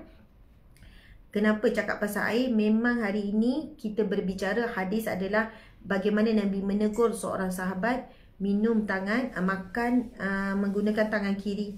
Kemudian dia sombong, dia jawab, saya tak boleh nak makan tangan kanan. Lalu Nabi kata, kamu benar-benar tak boleh. Akhirnya tangan dia keras, dia tak boleh nak mengangkat tangan kanannya untuk makan. Jadi kita soalannya Nabi ni bagi penegasan, makan mesti tangan kanan. Ini kita belum cakap, mungkin esok kita boleh sambung perbezaan makan tangan kanan, makan kiri. Enzim apa dikeluarkan tangan kanan, enzim apa ni. Dan sunnah Nabi guna tangan. Dan kita sekarang banyak guna sudu. Mungkin ada makanan tertentu kena guna sudu. Tapi kalau mampu, walaupun di hotel, kalau mampu makanlah tak dengan tangan. Kalau mudah nak basuh apa semua kan. Okey. Jadi terima kasih semua. Sekarang dah pukul 8.40. Mohon maaf salah dan silap. 1 million. Ya, dah sampai 1 million sahabat-sahabat di TikTok. Terima kasih banyak. Semua yang hadir ini lebih kurang 10,000 lebih. Campur muka buku, TikTok dan sebagainya. Sayang semua sahabat-sahabat yang dirahmati Allah. Terima kasih yang bagi emoji, yang bagi komen, yang bagi star pun tinggi. Sekarang star dah semakin tinggi. Terima kasih banyak. Yang bagi gift, semua sumbangan yang sedar dan tak sedar. Ustazah bagi tip muka tak ada jerawat. Bagi tip muka tak ada jerawat. Okey. Baik. Saya pernah ada jerawat. Macam nampak bunga apa? Sorry. Okey, baik. Sorry. Depan saya ni, mari saya tunjuk. Depan saya ni, tengok. Nak lari pula. Kamu mari sini. Malu bersama ya. Malu bersama. Ini bilik saya ni, pejabat. Tengok ada roti lah, apalah dia orang ni. Malulah. Sakinah. Dekat sangat. Saya lagi dekat. Kamu nak apa? Tunduk. Angkat muka masing-masing. Itu Kristina, itu Balkis, ini Sakinah. Ya, itu Syikin. Amboi. Saya je ngadak skrin. Sedap lah korangnya. Okey. Tunjuk jerawat masing-masing. Okey. Subhanallah. Okey. Subhanallah. Okey, subhanallah. Tak apa sekian. Saya kalau dengan remaja ni, saya diremaja lah sikit. Gitu. Panggil keremajaan. Okey. Sebab nampak saya, okey. Saya live dekat pejabat ni. Ni bilik pejabat saya dekat office. Jadi ni background office ya. Ini ada orang bagi ifak ni. Background ni cantik. Okey. Tapi saya cakap saya pernah ada jerawat tu aja. Okey lah. Tak. Sebab hari ni kawan nampak je saya tak ada jerawat. Sekarang pun kalau time-time nak uzur tu jerawat naik je. Okey. Tapi ada orang memang tak pernah ada jerawat kan? Saya? Tak. Saya naik. Memang saya nak cerita. Masa remaja saya. Masa saya start sekolah menengah saya tak ada jerawat lagi. Saya masuk universiti. Biasalah dah masuk universiti. Nak cuba pakai. Masa sekolah menengah kan tak kerti pakai lagi. Zaman-zaman saya tu memang ada produk. Safi semua dah ada. Awak ingat saya zaman bila? Zaman ni sangat. Kita beza 10 tahun je kan. Saya 40. Awak umur berapa? 20. Beza lebih kurang 14 tahun. Saya tak dah tua sangat. Saya rasa awak nampak lagi tua daripada saya. Okey, tuan-puan sekalian macam ni. Lepas tu masuk universiti kan. Biasalah gatal mencuba. Lepas tu salah produk. lepas pada itulah non-stop saya mengalami masalah jerawat. Dan malunya sampai macam kadang diejek, awak semua macam tak ada masalah, macam awak biasa, faham? Peringkat biasa. Ada. Awak pernah peringkat yang teruk? Pernah tak teruk? Saya sampai peringkat pelajar lelaki pun ejek, sedih betul saya. Macam gini kan, ada satu hari pelajar tu bagi student lelaki ke sebab dia suka saya, tak tahulah. Dia bagi madu. Lepas tu saya kata, kenapa? Buat apa? Sapu dekat jerawat tu. Malu tak? Awak faham tak? Awak faham tak situasi saya? Padahal saya ni kan main masa belajar, saya ni kan tegas. Faham tak? Sampai orang lelaki takut nak mengorak. Sebab kalau yang mengorak memang tu kena tazkirah, ceramah. Suatu hari ada yang tu selamba, ambil ni batu botol. Dia bagi satu botol madu. Saya kata, buat apa? Sapu kat jerawat tu. Awak rasa apa perasaan awak? Ya Allah, saya kata, dahsyatnya, kenapa sampai macam ni? Lepas tu kan, masa jerawat ni ada pulih sampai saya kahwin pun saya bermasalah lagi. Saya bekerja dekat JAKIM. Lepas tu kan kita ada kawan-kawan rakan sekerja. Lepas tu kadang-kadang on off. Sebab apa? Saya setiap kali saya mengandung, saya akan masalah jerawat teruk. Lepas tu lepas dah bersalin, makan masa nak pulih. Sebab 10 tahun saya mengandung setiap tahun. Dah bila nak pulih? Saya memang alahan bila mengandung, saya akan naik teruk. Jadi setiap tahun kan saya mengandung selama 10 tahun. Lepas tu kan rakan-rakan sekerja lelaki, Ustaz Asmat ni macam remaja. Saya baru nak perasan, Ustaz Asmat ni macam remaja. Saya tengok, yelah tu saya cakap kan, dia rakan sekerja lelaki. Lepas tu saya kata, ya, ingatkan dia nak puji saya awet muda. Yelah remaja kan ada jerawat. Aduh, awak faham situasi saya? Sampai saya dah kahwin, dah ada anak, saya baru nak rasa macam, okey, awet muda rupanya sebab jerawat. Remaja kan ada jerawat. Saya dulu sebelum kahwin pun banyak jerawat, Ustazah. Subhanallah, sial. Tak, maksudnya orang yang diuji dengan masalah kulit ni struggle sebenarnya. Pergi berubat sana, pergi jumpa pakar ni, try itu, makan itu, macam-macam. Subhanallah, Allahu Akbar. Okey. Ada yang kata, Ustazah, masa remaja tak ada jerawat, sekarang umur 40 baru naik jerawat. Bila kami semua berjaya. Ya, semoga berjaya. Saya belajar cemerlang walaupun ada jerawat. Alhamdulillah, sentiasa dapat disease. Tapi memang saya memahami, saya pernah naik sampai penuh, dahi penuh. Mungkin awak tak percaya. Tunjuk gambar. Oh, saya boleh tunjuk gambar. Ada bengkak-bengkak dengan yang breakout teruk, dengan yang bernanah semua tu. Allahu Akbar. Subhanallah. Baik. Macam mana merawat kan? Merawat. Ada orang jawab wuduk. Yelah, kita ambil wuduk. Macamlah orang ada jawab tu tak ada wuduk. Sebab tu hari ini saya kalau tengok ada staff yang ada masalah, awak tak tahu saya bawa dia pergi merawat. Rahsia. Ya, saya memang memahami kalau siapa yang ada masalah, sebab saya dah melalui dah tempoh yang lama. Masalah kulit bermasalah. So kalau saya nampak ada staff yang bermasalah, saya memang bawa sampailah dia sembuh. Tapi rahsia lah. Macam tu.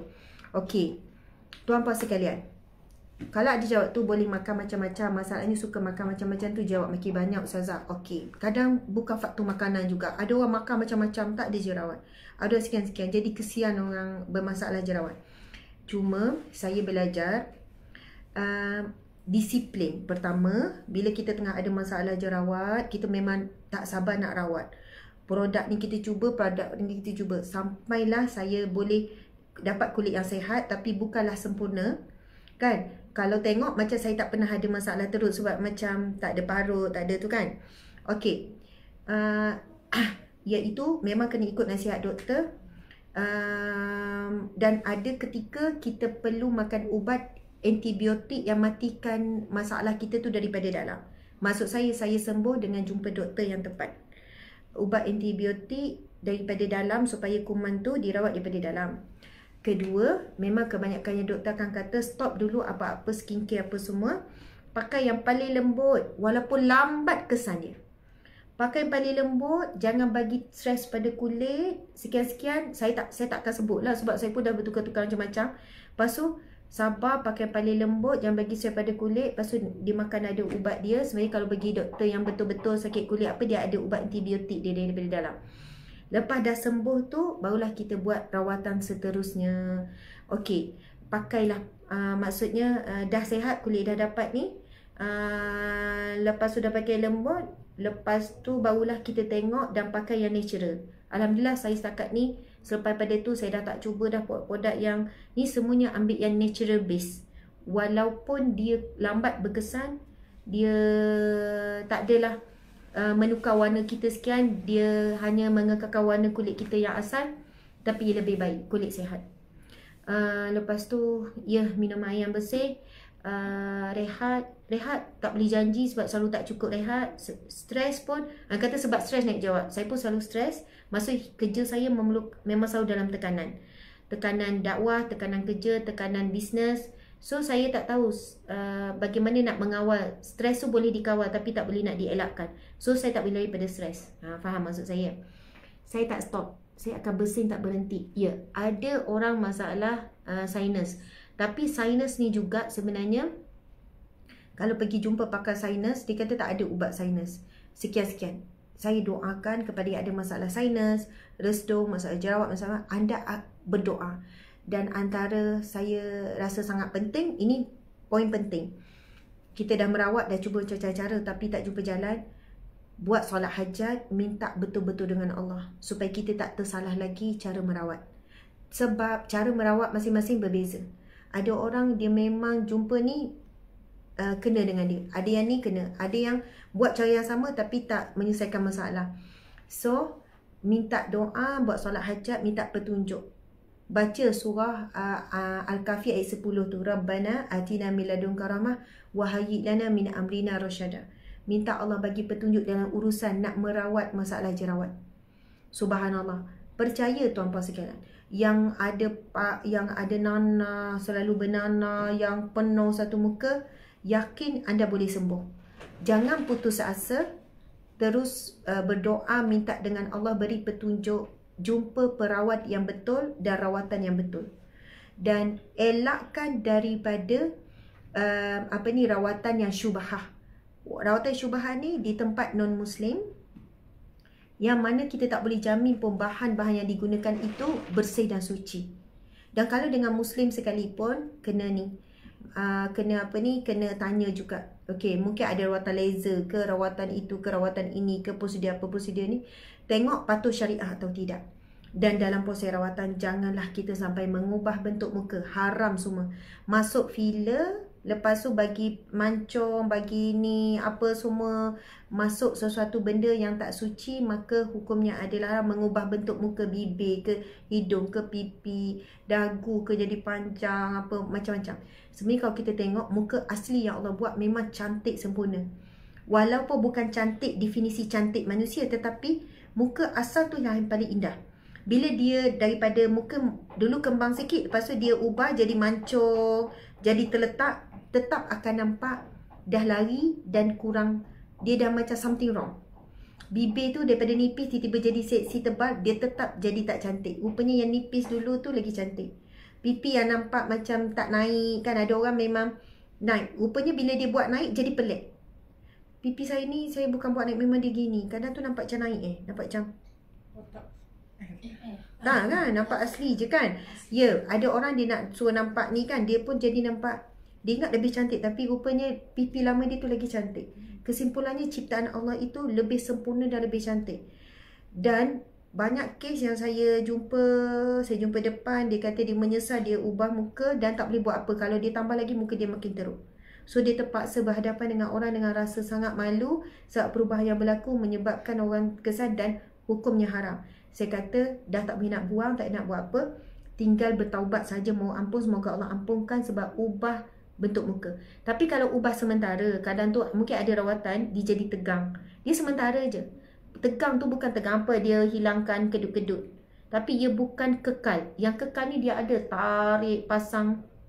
Macam-macam cara sekarang moden. Bahkan ada yang pasang tulang, pasang macam-macam, filler semua tu. Filler ni, botox ni, dia masuk benda lain, benda luar, bawah lapisan kulit tu. Maka hukum filler kita tahu sampai mengubat tu haram. Alhamdulillah, subhanallah.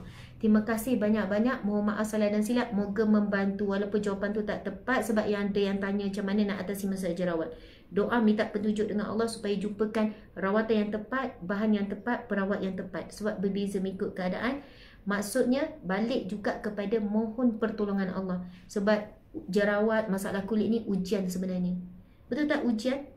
Sebab muka dah tempat pertama orang lihat, kadang hilang keyakinan diri, kadang itu menjadi asbab banyak lagi perkara-perkara yang lain.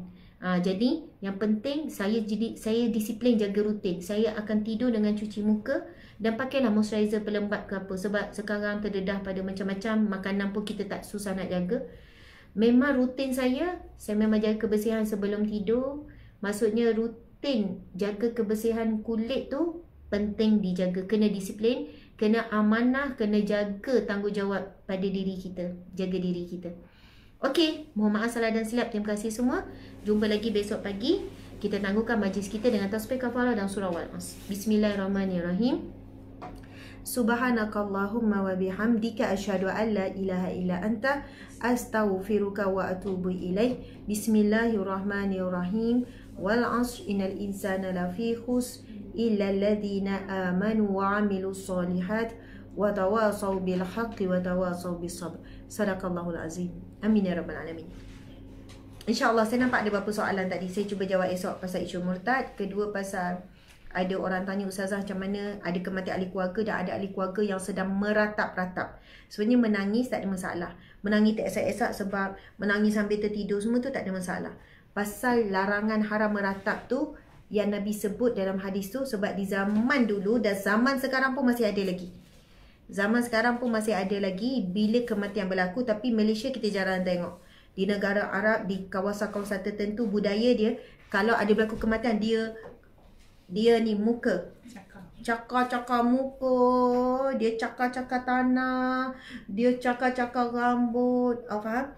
Bahkan ada kumpulan peratap. Kamu pernah dengar? Kamu pernah tahu? Kumpulan peratap ni bila berlaku kematian, kumpulan ni diupah untuk meratap kematian. Dia bukan ahli keluarga. Tapi bila kumpulan ni ada, ya Allah, menangis-nangis. Orang datang jadi sebab, jadi sedih, orang menyumbang banyak. Tujuan meratap tu ada nak suruh orang hibur, nak suruh orang ni. Jadi sampai ada kumpulan memang dipanggil untuk meratap. Supaya suasana kematian tu jadi sedih, hibur. So larangan meratap tu larangan yang sebegitu. So normal kalau suami mati, ibu ayah mati, anak mati, adik-beradik mati, menangis tak esak-esak itu bukan meratap. Menangis sampai tertidur-tidur, menangis macam tu kan. Okey, maksud menangis yang nangis sungguh-sungguh, nangis tak boleh cakap. Itu bukan menangis tidak redha, bukan menangis sampai hilang akhlak. Menangis itu adalah fitrah bila sedih. Yang dilarang tu apabila sampai keluar suara, meratap tu sampai keluar suara, dan itu berlaku pada zaman Nabi dan Nabi larang, dan perbuatan meratap itu adalah haram yang begitu. Faham ya? Ya, macam Cina pula nangis ya. Betul kita tengok ada. Sangat betul buat duit. Ya, bangsa Cina ada kumpulan tu. Ini bukan menghina, nak kata budaya. Bukan bahasa Cina saja, sebenarnya bahasa Arab pun ada. Okey, faham ya? Terima kasih. Kita dah baca kan? Ya. Dah.